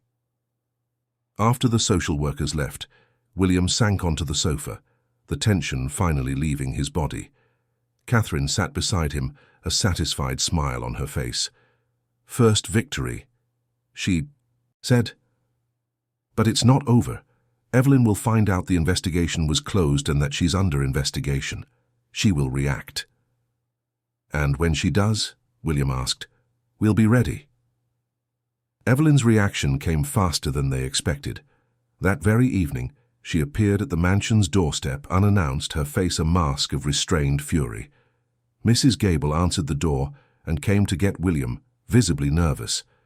"Mr. Sterling, Dr. Reed is here. She says she needs to speak with you urgently." William looked at Sarah, who was feeding the babies in the living room. "You can continue. I'll handle this." He went to the front door where Evelyn was waiting. She wore a grey business dress, her hair perfectly styled, but there was something wild in her eyes. "How dare you?" Evelyn practically spat the words. "How dare you investigate me, slander me, destroy my reputation?" "Come in, Evelyn," William said calmly. "We can talk in the living room." "I don't want to come in. I want answers. You brought me in as Eleanor's friend, as someone who cares about your daughters, and then you attack me behind my back." "Attack you behind your back?" William kept his voice low, but firm. "You filed false reports about me, threatened to take my daughters, tried to destroy Sarah's life, all because you have a sick obsession with babies that are not yours. They should be mine." The confession slipped out before Evelyn could stop it. "Eleanor promised me. She said if something happened, I would take care of the girls." William shook his head. "I have the letter Eleanor wrote before she died. She promised nothing of the sort. In fact, she specifically warned me about you, about your obsessive behavior." She was confused, pregnant, scared.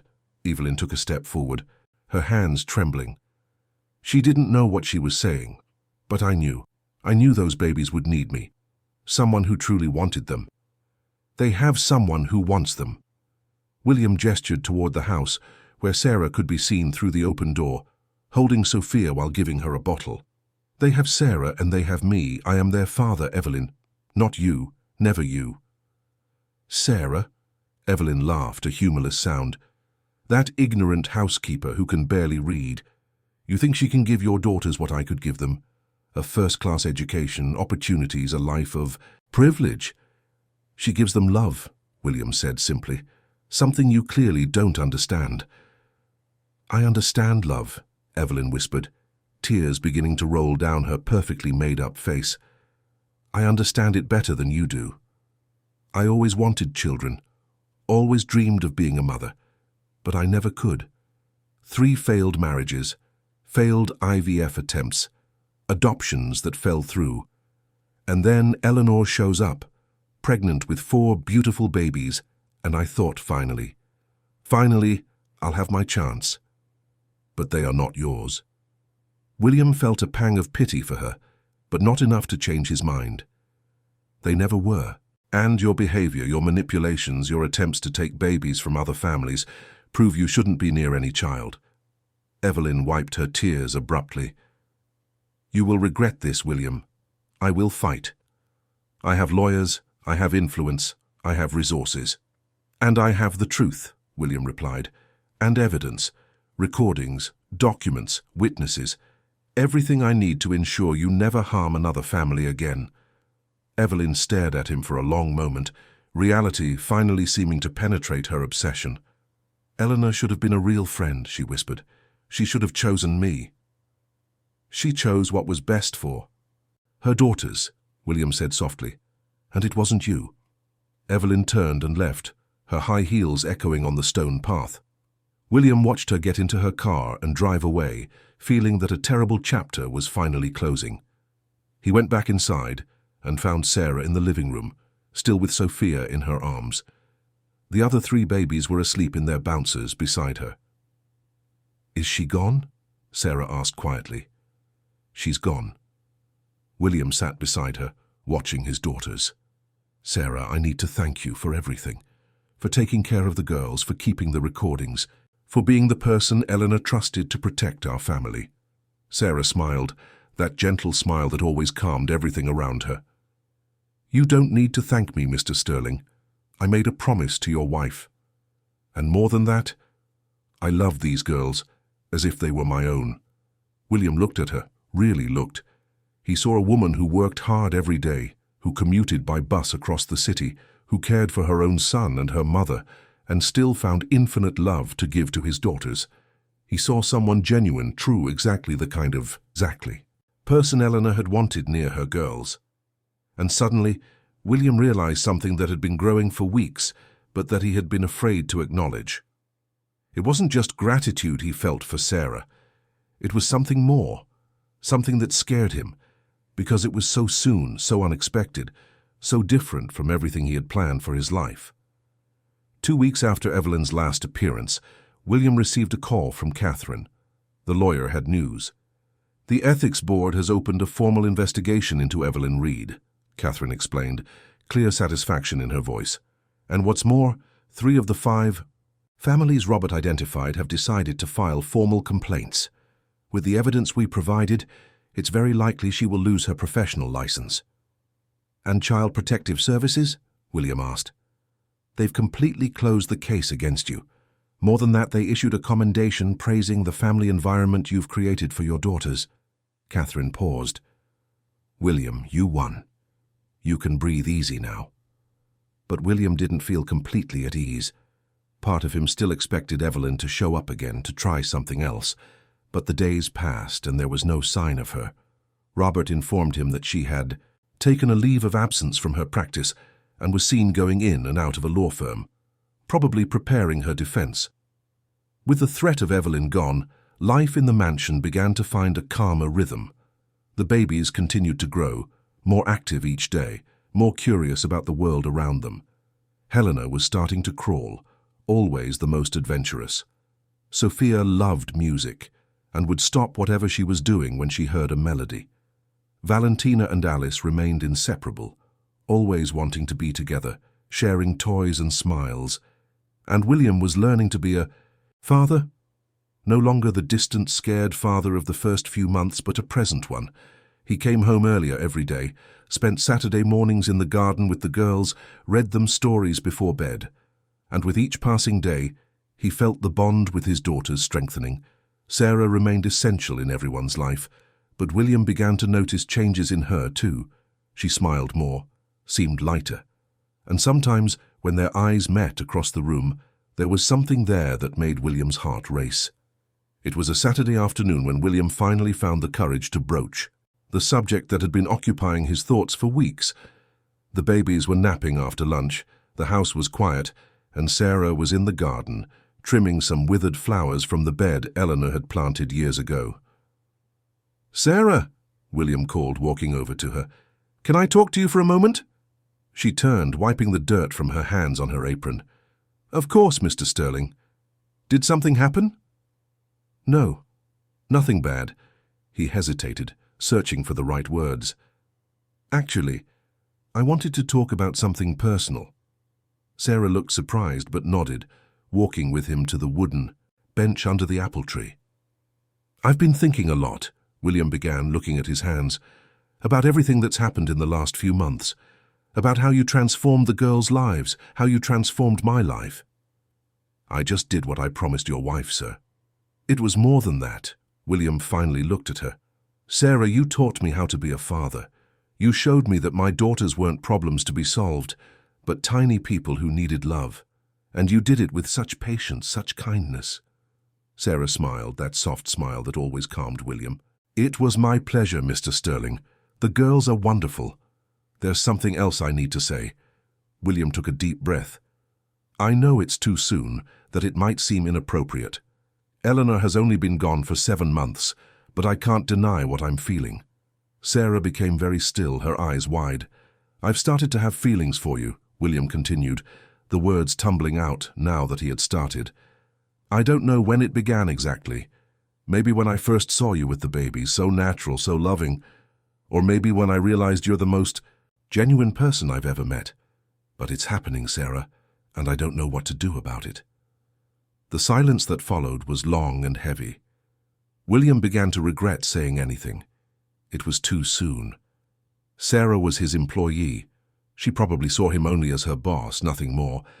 But then Sarah spoke, her voice low and trembling. Mr. Sterling, I've been feeling something too, but I didn't let myself think about it because it seemed impossible. You're my boss, a rich and important man, and I'm just a housekeeper. You are not just anything.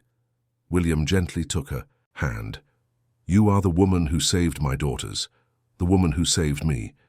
And Sarah, I may not have degrees from Harvard, but I know value when I see it, and you have more value than anyone I've ever met. Tears began to roll down Sarah's face. But your wife, sir, Mrs. Eleanor, wouldn't it be disrespectful to her memory? Eleanor wanted me to be happy. William wiped Sarah's tears with his thumb. It's written in the letter she left. She wanted the girls to grow up in a house full of love. And Sarah, when I'm with you, I feel like I finally understand what true love is. Sarah closed her eyes, more tears streaming down.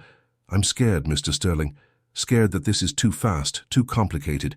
Scared of what people will say. Then let's go slow, William proposed. It doesn't have to be anything official right now. Just let's allow ourselves to feel what we're feeling. See where it leads us. No pressure, no expectations. Sarah opened her eyes and looked at him. And the girls? The girls already love you, William smiled. That's the only certainty I have. Sarah nodded slowly, a smile beginning to appear through her tears. Then yes, let's go slow, let's see what happens. The following months were a time of discovery. William and Sarah began spending more time together, talking after the babies were asleep, sharing meals, laughing at small things. William met Leo, Sarah's son, a polite and shy boy who immediately adored the babies. He met Teresa, Sarah's mother, a strong and wise woman who looked deep into William's eyes and told him that if he hurt her daughter, he would have to answer to her. And William introduced Sarah to his parents, who lived in a small town upstate and rarely came to the city. At first they were surprised, even shocked. Their son was getting involved with the housekeeper so soon after losing Eleanor. But when they saw William with the babies, when they saw how he had changed, how present and happy he was, they began to understand. It's her, isn't it?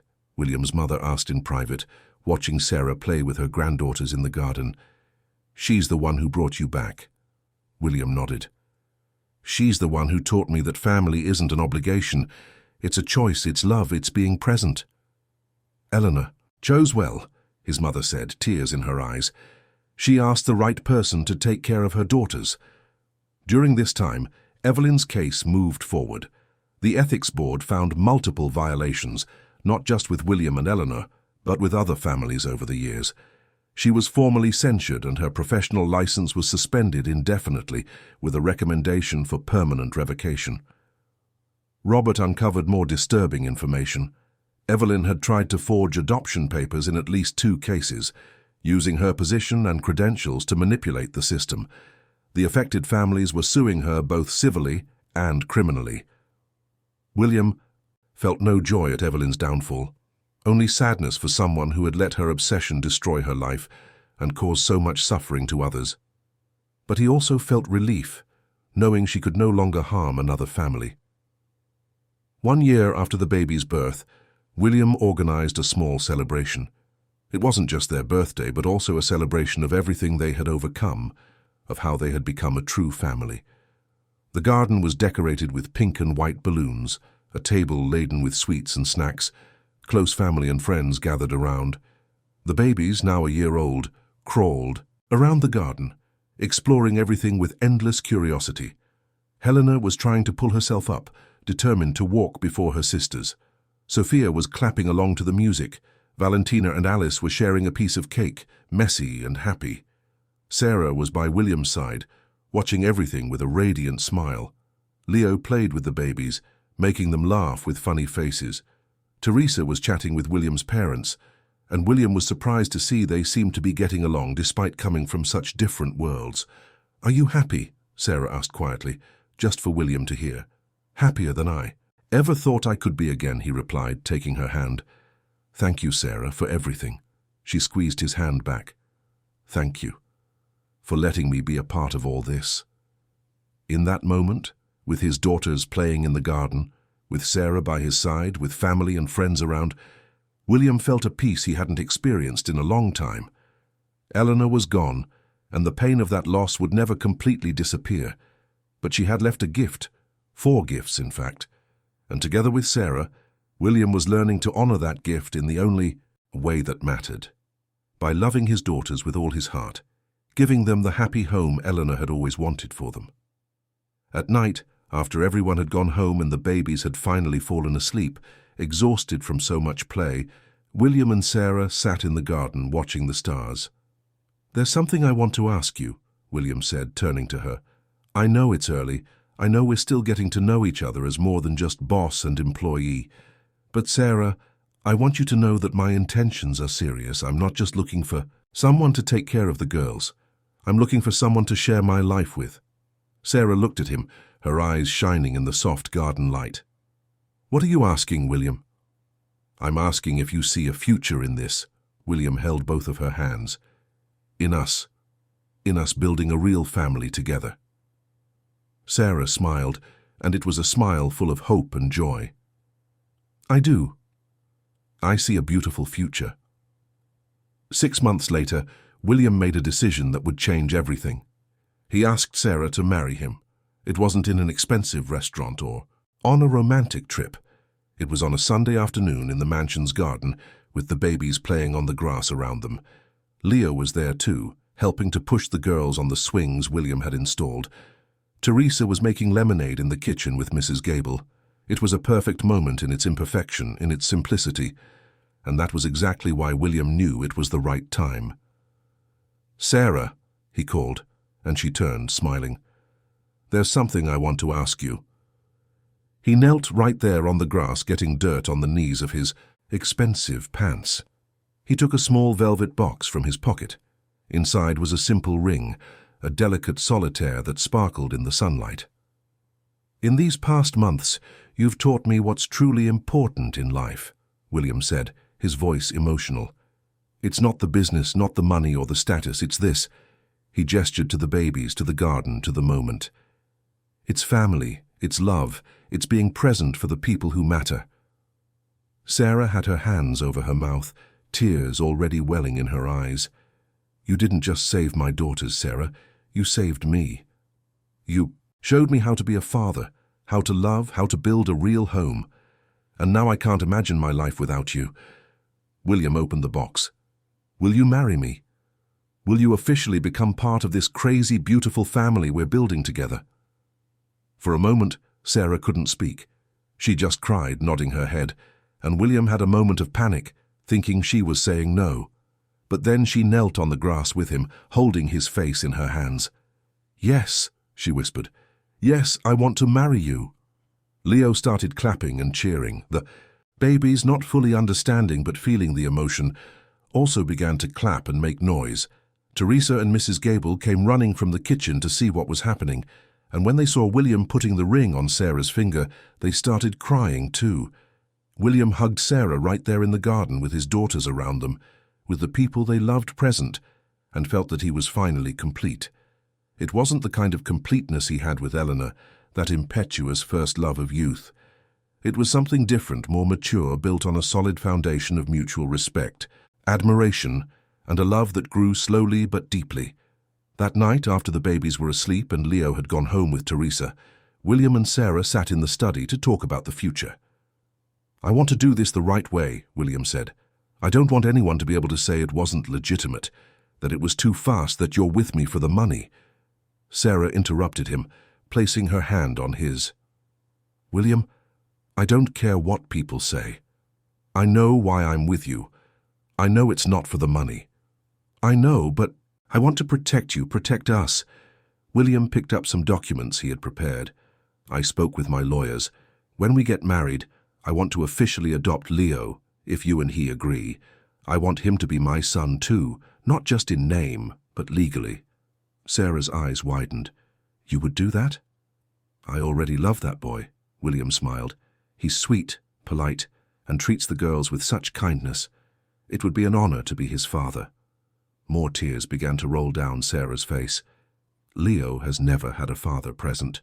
This would mean the world to him. "And there's more," William continued. "I want you to be the girls' legal guardian along with me. If something happens to me, I want to legally ensure that you can continue to care for them, not as an employee, but as their mother." "William, they already see me as their mother," Sarah said softly. "They call me Mama." William was surprised. "They do? Since when?" "For a few weeks now. Helena was the first. She was trying to say Sarah, but it came out as Mama, and the others started copying." Sarah smiled through her tears. "I didn't say anything because I didn't know if you would approve." "I approve." William pulled her into a hug. "More than approve. You are their mother, Sarah, in every way that matters." They began planning the wedding. Sarah wanted something simple, just family and close friends. William agreed. He had already had a large, elaborate wedding with Eleanor, filled with people he barely knew. This time, he just wanted the people who truly mattered. But not everything was smooth. Challenges arose. Some of William's friends from the corporate world made comments when they learned he was marrying his former housekeeper. There were whispers about how inappropriate it was, how he was dishonoring Eleanor's memory, how Sarah was clearly after his money. William cut those people out of his life without hesitation. If they couldn't see Sarah's worth, if they couldn't understand that true love has no social class, then they weren't real friends. Eleanor's family also had a hard time. Her parents came to visit him, expressing concern. They thought it was too soon, that William should wait longer, respect the grieving period. "I understand your concerns," William said calmly, "and I respect that you loved Eleanor and want to honor her. But Eleanor left me a letter. She left clear instructions. She wanted Sarah to take care of the girls. She wanted me to be happy, and for the first time in over a year, I am happy again." Eleanor's father looked at his granddaughters, playing with Sarah in the garden. "They seem happy," he admitted. "Very different from how they were in the first few months." "Because they have love," William replied. "Genuine, unconditional love. It's all Eleanor wanted for them." Eventually, even Eleanor's family came to accept it. They saw that William wasn't replacing Eleanor. He was honoring her wish for her daughters to grow up in a home full of love. The wedding was set for a Saturday afternoon, 2 years after the baby's birth. It would be at the mansion itself, in the garden that Eleanor had planted, and that now flourished under Sarah's care. The week before the wedding, something unexpected happened. William received a letter. It had no return address, but he recognized the handwriting immediately. Evelyn. He opened it carefully, not knowing what to expect. The letter was short, handwritten on simple paper. "William, I don't expect you to forgive me. What I did was unforgivable. I let my obsession, my desire to be a mother, turn me into something I don't recognize. I hurt you, I hurt Sarah, and worst of all, I almost hurt 4 innocent babies. I've lost my professional license. I've lost my reputation. I've lost everything I built over my career. and I deserve every consequence. But I'm not writing to ask for forgiveness because I don't deserve it. I'm writing to say that I was wrong about Sarah. I've watched from a distance, read the social services reports, seen how your daughters are flourishing. She is exactly what they needed, and you have finally become the father Eleanor knew you could be. I wish you all the happiness, and to the girls, a life filled with the love I could never give. Evelyn. William read the letter twice, then showed it to Sarah. She read it in silence, then sighed. I feel sorry for her, Sarah said. It must be terrible to want something so desperately and never get it. But that doesn't justify what she did, William pointed out. No, it doesn't, Sarah agreed, but I can understand the pain behind it. And I hope she finds peace somehow, just far away from us and our girls. William put the letter away. It was the closure he didn't know he needed. Evelyn had acknowledged her mistakes, admitted defeat, and would leave them in peace. On the morning of the wedding, William woke with a strange feeling. It wasn't exactly nerves, but a deep awareness that he was about to start a new chapter of his life. He went to the garden early before anyone else was awake and stood near the bed of white roses Eleanor had planted. Eleanor, he whispered to the morning air, I hope you're proud. I hope you know I'm trying to honor your wish, that your daughters are growing up happy and loved, and I hope you can forgive me for moving on, for finding love again. The wind blew gently, making the petals of the white roses dance, and William felt, maybe it was his imagination, but he felt as if Eleanor were there, giving her blessing. A few hours later, the garden was transformed. White chairs arranged in a semicircle, an arch decorated with flowers, soft music playing. There weren't many people, maybe 30 in all, but each one was there because they truly mattered. The babies, now 2 and walking, were the flower girls. They wore identical white dresses with pink sashes. Teresa and Mrs. Gable were crying in the front row. Leo stood beside William, proud to be chosen as the best man. And then Sarah appeared. She wasn't wearing an elaborate wedding gown. It was a simple, delicate white dress with flowers in her hair. But to William, she was more beautiful than any woman he had ever seen. She walked slowly down the makeshift aisle, smiling through tears, her eyes fixed on William. When she reached the altar, William took her hands and whispered, You're beautiful. You too, she whispered back, making him laugh. The officiant, a kind man who knew the family's story, kept the ceremony simple and emotional. He spoke of love that arises from adversity, of families formed not by blood but by choice, of second chances and new beginnings. And when he finally said that William could kiss the bride, the babies started clapping before anyone else, making everyone laugh through their tears. The reception was small but joyous. Music, delicious food prepared by Mrs. Gable and her team, laughter and hugs. The babies ran around the garden chasing butterflies and playing with Leo. Teresa danced with William's father, an unlikely but beautiful sight. And William and Sarah had their first dance as husband and wife under the stars, with their daughters watching and laughing. This is my family, William thought, looking around. Not perfect, but real, and perfect for me. The first few months as an official family were an adjustment. Sarah was no longer the housekeeper, but the lady of the house. At first she struggled to accept this role. She still tried to clean and cook. Everything herself, still woke up too early to make William's coffee. Sarah, love. William caught her one morning when she was in the kitchen at 5:30. You don't have to do all this. We have Mrs. Gable, we have help. You're my wife, not my employee. But I feel useless if I'm not doing anything, Sarah admitted. I've worked my whole life. I don't know how to just be a wife. You're not just a wife, William pulled her to sit beside him. You're a mother to 5 children. That's already a full-time-and-a-half job. 5 children, Sarah smiled. I'm still getting used to that number. And indeed the house had become fuller and louder.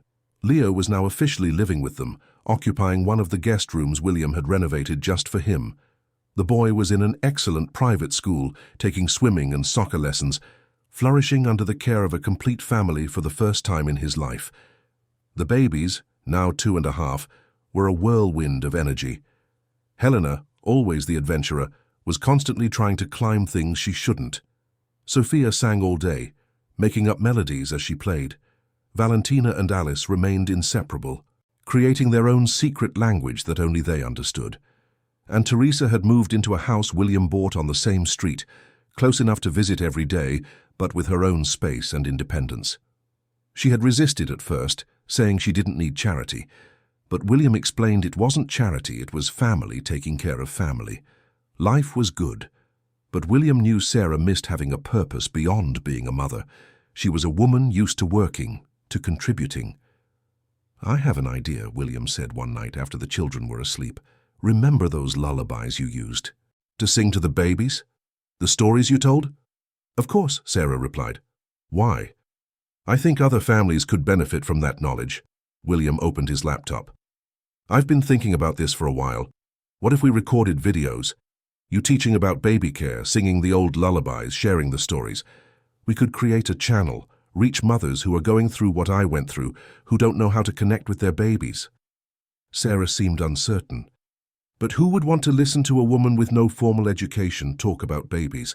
There are so many experts out there." "Exactly." William took her hands.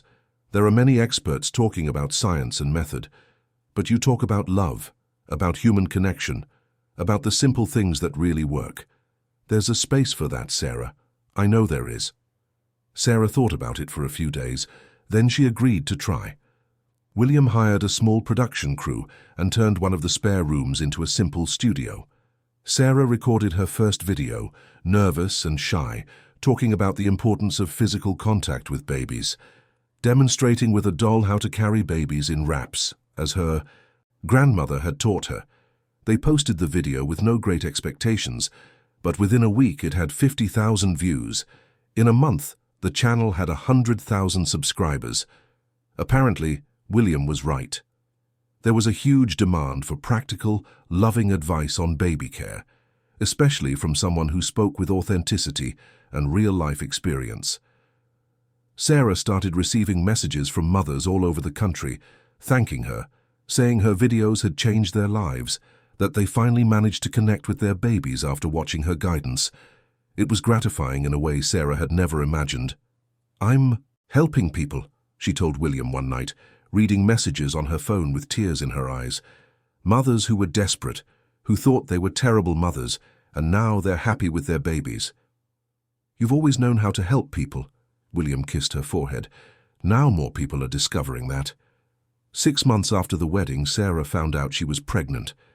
The news came as a surprise, as they weren't actively trying. But it was a happy surprise. "We're having a baby," Sarah said, showing the positive test to William. "Our baby." William spun her around in the air, laughing with pure joy. "The girls are going to have a brother or a sister. Leo is going to be a real big brother." They told the children that same night. Leo was thrilled, saying he had always wanted a younger sibling. The Quadruplets, still too young to fully understand, were excited because everyone was happy. Sarah's pregnancy was smooth, completely different from the complicated one Eleanor had. William accompanied her to every appointment, saw the baby on the ultrasound, heard the strong, steady heartbeat, and this time he felt no fear, only joyful anticipation. They found out it was a girl. Another girl for the family that already had 4. "We're going to have 5 daughters," William said, amazed. "And 1 son, 6 children in total." "Our house is going to be complete chaos," Sarah laughed, caressing her growing belly. "The best kind of chaos." They chose the name together, Eleanor Sarah Sterling, a tribute to the woman who had brought their lives together and to the woman who was bringing new life into the world. During the pregnancy, William was even more attentive than Sarah could have imagined. He massaged her swollen feet every night, woke up in the middle of the night for her strange cravings, went to every childbirth class even though he had witnessed the birth of 4 babies before. "But this is my first time being a present father from the very beginning," William explained when Sarah said he didn't need to go to every class. "I want to do everything right this time." When Sarah went into labor, William was by her side. He held her hand through every contraction, whispered words of encouragement, wiped her sweat. And when the baby was finally born, crying strong and healthy, he cut the umbilical cord, with hands trembling with emotion. "She's beautiful," William whispered, looking at the tiny daughter the nurse placed in Sarah's arms. "Perfect." Sarah looked at the baby, then at William, and smiled through tears of exhaustion and joy. "Our little Eleanor. Welcome to the world, my daughter." William called home from the hospital. Mrs. Gable answered, and he could hear the quadruplets making noise in the background. "She's here," he said, his voice thick with emotion. "It's a girl. Eleanor Sarah, and both she and Sarah are doing well." He heard exclamations of joy on the other end, the girls shouting that they wanted to talk to him, Leo asking when they could visit. "Tomorrow," William promised. "Tomorrow you can meet your little sister." That night, after Sarah had fallen asleep, exhausted from childbirth, William sat beside the hospital bassinet, watching his new daughter sleep. She was so small, so fragile, but different from the quadruplets when they were born. This baby wasn't fighting for every breath. She was peaceful, healthy, perfect. And William felt immense gratitude. Gratitude for this second chance at life, for this family he hadn't planned, but which had become his everything.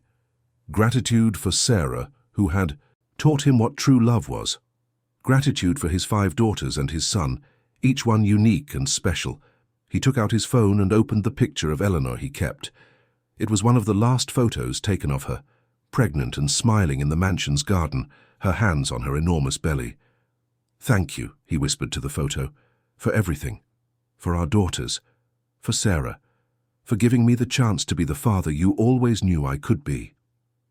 And then, with baby Eleanor sleeping peacefully and Sarah resting, William felt a deep peace. It wasn't the end of the story, but a new beginning, and he was ready for every chapter yet to come. The next day, when the quadruplets entered the hospital room and saw their baby sister for the first time, it was a moment of pure magic. Helena immediately wanted to hold her. Sophia sang a lullaby she made up on the spot, and Valentina and Alice were mesmerized, staring at the tiny baby. "Is she our sister?" Helena asked, her big eyes wide. "She is," Sarah replied, letting each of them gently touch the baby's tiny hand. "This is Eleanor. She's going to grow up playing with you. You'll teach her so many things." "I'll teach her to sing," Sophia announced proudly. "And we'll protect her," Valentina said, Alice nodding vigorously beside her. Leo stood a little further back, watching the scene with a smile. William put a hand on his shoulder. "You too, Leo. She's your sister too." "I know," Leo said, his voice full of emotion. "I never thought I'd have such a big family." "Me neither," William admitted. "But now I can't imagine it any other way." Later, when they were alone again, Sarah looked at William with that soft gaze he had grown to love. "We're blessed, aren't we?" "Very," William agreed, kissing her forehead. "Very blessed indeed." And as little Eleanor slept between them, and the sound of the quadruplets playing in the hospital corridor echoed through the door, William knew with absolute certainty that he had finally found his place in the world. It wasn't at the top of a corporate empire, not in boardrooms or closing multi-million-dollar deals. It was here with his family, with the people he loved and who loved him back. It was in this beautiful, imperfect chaos he called home. 1 year after Eleanor's birth, life in the mansion had found its rhythm. It was a chaotic, noisy, surprising rhythm, but it was theirs. William had learned to divide his time between work and family, delegating more responsibilities in his business so he could be present for the important moments. The quadruplets, now 3.5, were complete little personalities. Helena remained the adventurer, always the first to try new things, to climb higher, to run faster. Sophia had developed a passion for music, and William enrolled her in piano lessons adapted for young children. Valentina and Alice, still inseparable, had developed an impressive talent for art, spending hours drawing and painting together. Leo, now 10, was the perfect older brother. Patient with his younger sisters, he helped Sarah with small chores and was doing well in school.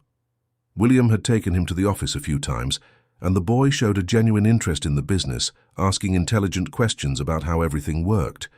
And little Eleanor, at 1 year old, was starting to take her first steps. She was a happy baby, always smiling, adored by her older sisters who competed for her attention. Sarah's channel had grown beyond all expectations. It now had over 2 million subscribers, and she received invitations for talks, interviews, and brand partnerships. But Sarah was careful to accept only what aligned with her values, never promoting products she didn't truly believe would help families. With the income from the channel and wise investments William helped her make, Sarah started a personal project, a foundation to help single mothers, offering free courses on baby care, emotional support, and even help with daycare and food costs. It was a way of giving back, of helping women who were in the position she herself had been in years ago. The foundation's first center opened in a modest neighborhood in Queens, not far from where Sarah grew up. On opening day, William was by her side, proud to see his wife fulfilling her dream of helping other families. "You did this," he said, watching dozens of mothers enter the welcoming space Sarah had created. "You turned your own experience into something that will change the lives of so many people." Sarah had tears in her eyes. "I think about how different it would have been if someone had helped me when Leo was a baby. If someone had taught me, supported me. I don't want other mothers to go through that desperation alone." "And they won't," William hugged her.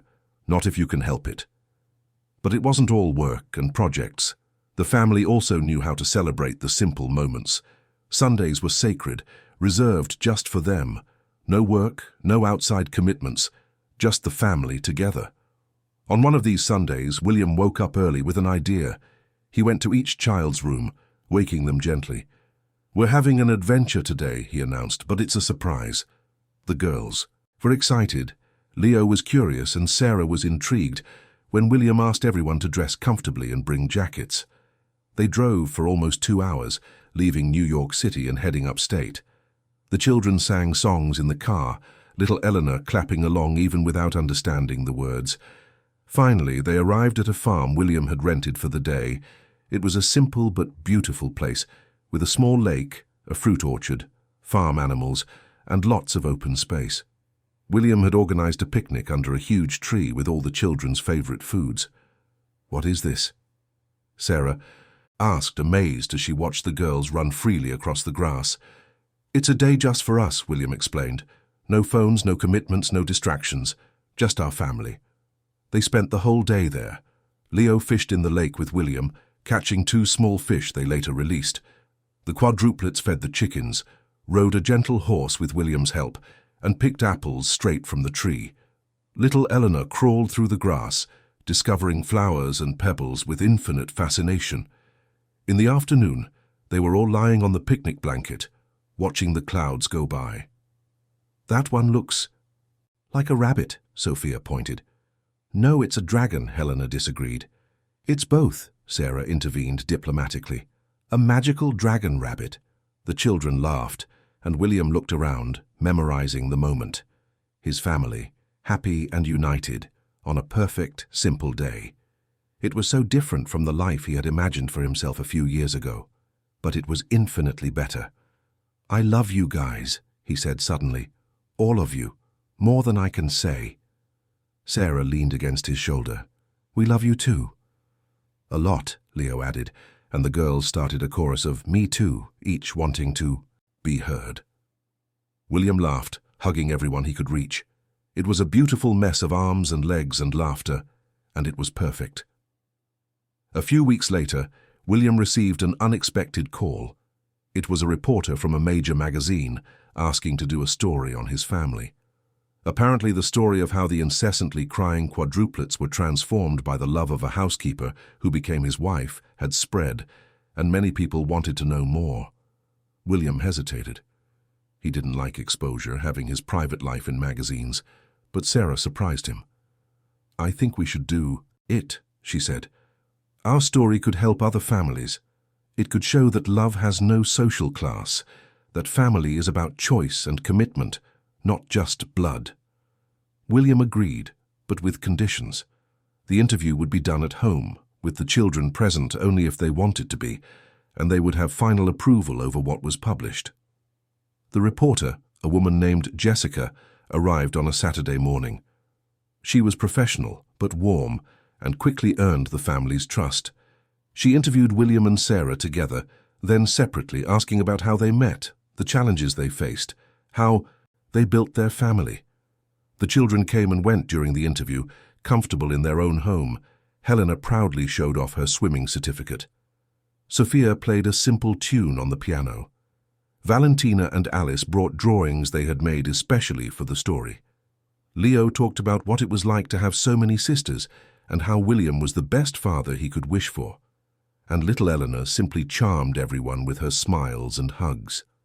At the end of the interview, Jessica turned off her recorder and looked at William and Sarah. "You have something special here," she said, discreetly wiping away a tear. "In all my years covering family stories, I've rarely seen anything so genuine. The way you look at each other, how you interact with the children, the love that permeates every corner of this house. It's inspiring." "We're not perfect," Sarah said honestly. "We have hard days, moments of chaos, arguments over silly things, but at the end of the day, we always remember what's important." "And what's important?" Jessica asked. Sarah and William looked at each other and then answered together. "Family." The story was published a month later with beautiful photos of the family in the garden, a sensitive and respectful article telling their story. The response was immediate and massive. Sarah's channel gained another 1 million subscribers in a week. William received dozens of emails from other fathers, thanking him for sharing his journey, saying it inspired them to be more present with their own children. But there was criticism too. Some people said it was inappropriate for William to have married the housekeeper so quickly. Others questioned Sarah's intentions. There were even malicious comments about the children, about Leo not being William's biological son, about baby Eleanor having more privileges than the quadruplets. William learned to ignore it. Sarah had a harder time, hurt by the cruel comments, but William always reminded her. "The people who matter know the truth," he would say. "Our family, our friends, they know who we are. The rest is just noise." And it was true. William's family, Eleanor's parents, Teresa, Mrs. Gable, everyone who truly knew the family knew the love there was real, that nothing was forced or fake. On a quiet evening, after all the children were asleep, William and Sarah were on the back porch watching the stars. "Sometimes I still can't believe this is my life," Sarah said softly. 4 years ago I was a housekeeper who could barely pay the bills. Now I'm here, married to you, a mother to 6 beautiful children, doing work I love that helps people." "You deserve all of this and more," William pulled her closer.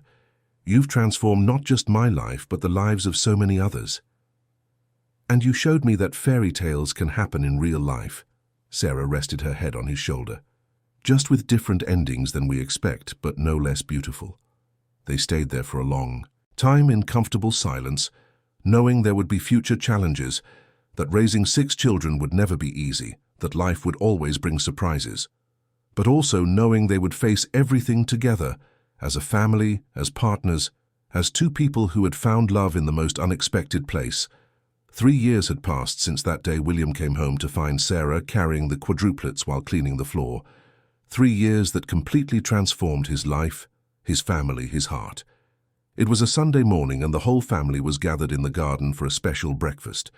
William had woken up early and made pancakes, his newfound specialty.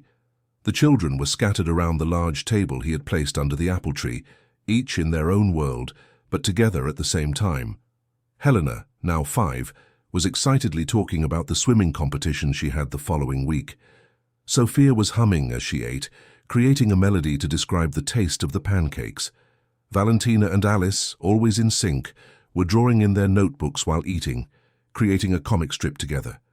Leo, almost 12, was helping little Eleanor not to spill her juice, patient and caring as always. Sarah was sitting beside William, watching everything with that soft smile he loved so much. She was pregnant again, just 3 months, something they had discovered 2 weeks ago. It would be their 7th child, and this time William was calm, even excited. There was no more fear, only happy anticipation of another child to love. "Daddy, look!" Valentina suddenly pointed to the flower bed. "There's a new plant there." William turned to look. In the rose bed that Eleanor had planted years ago, something was growing. something that definitely wasn't there the last time he looked, just a few days ago. He got up and walked over, the children following curiously. It was a new shoot, strong and green, growing among the established roses, but it wasn't another pink rose. It was different. "What is it, Daddy?" Sophia asked. "I don't know yet." William gently touched the leaves. "But it looks like a rose bush.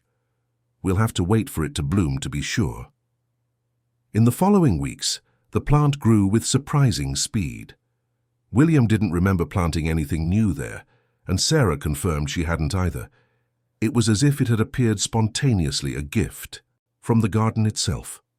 A month later, the first buds appeared, and when they finally bloomed, the whole family fell silent, amazed. They were white roses, pure and perfect, with a fragrance that seemed to fill the entire garden. William stood there, looking at the white roses, and felt something tighten in his chest. Eleanor. It was as if she were there, sending a message, an approval, a blessing. "They're beautiful," Sarah said softly beside him, lacing her fingers with his. "Like the ones Eleanor originally planted, but white." "Yes," William whispered.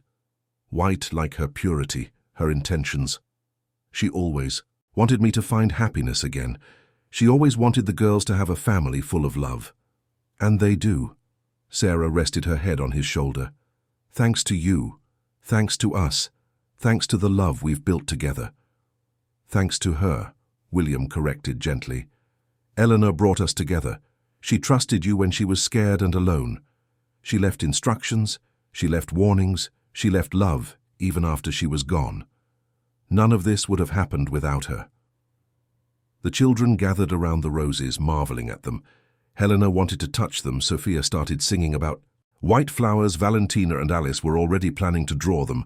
Leo simply smiled, a smile wise beyond his years. And little Eleanor, now 2, reached her little hands out to the flowers, as if she recognized something in them. "These flowers are special," William said, gathering all the children around. "Very special. They're a gift from someone who loved you before she even met you. From the mother who gave birth to Helena, Sophia, Valentina, and Alice, Eleanor." The quadruplets were 5 now, old enough to understand a little more about their biological mother.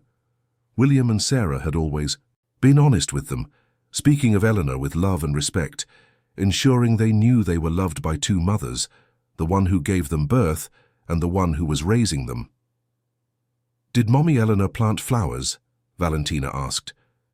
"She planted the pink roses," William explained, "but these white ones appeared on their own like magic, and I think it's her way of saying she's happy for us, that she approves of our family, that she wants us to be happy." "I like that magic," Sophia said, smiling. "Me too," William hugged his daughters. "Me too." That night, after all, the children were asleep. William and Sarah returned to the garden. The full moon illuminated the white roses, making them shine as if they had their own light. "You know," Sarah said softly, "when I met your wife at the hospital, she told me something I never forgot. She said that true love isn't jealous, it isn't possessive. True love just wants the happiness of the person they love, even if that happiness comes from another source." "She said that?" "She did. And she made me promise that if anything happened to her, I would not only take care of the babies, but also take care of you. She said you would need someone to remind you how to live, not just survive." William felt tears stream down his face. "I loved her so much," he whispered, "and I lost her so fast." "I know," Sarah gently wiped his tears, "and it's okay to still feel that. Loving one person doesn't diminish the love for another. Your heart is big enough for both." "I love you differently," William admitted. "With Eleanor, it was intense, passionate, like a fire. With you, it's softer, deeper, like roots that grow slowly but intertwine, completely. And both are true love," Sarah smiled, "just in different forms." They stood there in the garden, watching the white roses, feeling Eleanor's presence not as a sad ghost, but as a blessing, a guardian who still watched over her family from afar. The following years brought more changes. Their 7th child was born, a boy they named Gabriel. Leo entered his teenage years, remaining a wonderful brother. The quadruplets started school, each developing their own passions and talents. Little Eleanor grew up surrounded by love, never knowing a day without family around her. Sarah's foundation expanded to 3 locations in different boroughs, helping hundreds of mothers every month. Her channel continued to grow, touching lives around the world. And William, who once thought success meant corporate achievements, discovered that true success was seeing his children happy, his wife fulfilled, his home full of love and laughter. The white rose bush continued to bloom year after year, always vigorous, always beautiful, a constant reminder that true love never really ends.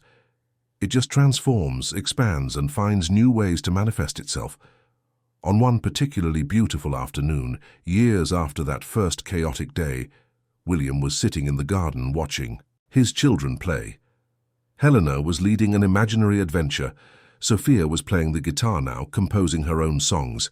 Valentina and Alice had set up a makeshift art studio under a tree. Leo was playing ball with Gabriel and little Eleanor. It was noise, it was chaos, it was completely imperfect. It was absolutely perfect. Sarah sat beside him, lacing her fingers through his as she always did. "Are you happy?" she asked, though she already knew the answer. "Happier than I ever imagined possible," William replied. "You saved me, Sarah. You saved me and my daughters. You showed me that family isn't about blood or perfect plans. It's about love, presence, the daily choice to be together, even on the hard days." "We saved each other," Sarah corrected gently. "You gave me a family, a purpose, a life I never dreamed possible. And together, we created something beautiful." William looked at the white rose bush, then at his children, then at Sarah. "Yes," he agreed. "We created something very, very beautiful." And as the sun set over the garden, painting everything in shades of gold and pink, the Sterling family continued their chaotic, joyful dance, united by the kind of love that isn't learned in books, that doesn't come with instruction manuals, but that simply exists when hearts open and choose to love beyond circumstances, beyond expectations, beyond everything the world says should be. It was love in its purest form, and it was more than enough. End of story. Dear listeners, we hope the story of William, Sarah, and their 6 beautiful children has deeply touched your hearts. This journey has shown us that true love knows no social barriers, that family is built on daily choices of affection and presence, and that sometimes the most beautiful endings are born from the most difficult beginnings. The quadruplets who cried incessantly found peace in the arms of someone who truly loved them, and a man who thought he would never be a father discovered that carrying that title was his greatest pride. If this story of overcoming love and family resonated with you, please leave a like on this video, subscribe to our channel so you don't miss any of the emotional stories we bring daily, and share your own experiences with love, family, and second chances in the comments. Your story deserves to be heard too. We have prepared a special playlist with equally captivating narratives about the complexity of life and the transformative power of true love. You can find it by clicking here on the side. Tell us what you thought of this story. Which moment moved you the most? What lesson you take into your own life? Every comment, every like, every subscription motivates us to continue bringing stories that celebrate the best of humanity. We'll see you in the next story. And always remember, true love has the power to transform even the darkest days into blooming gardens. See you soon.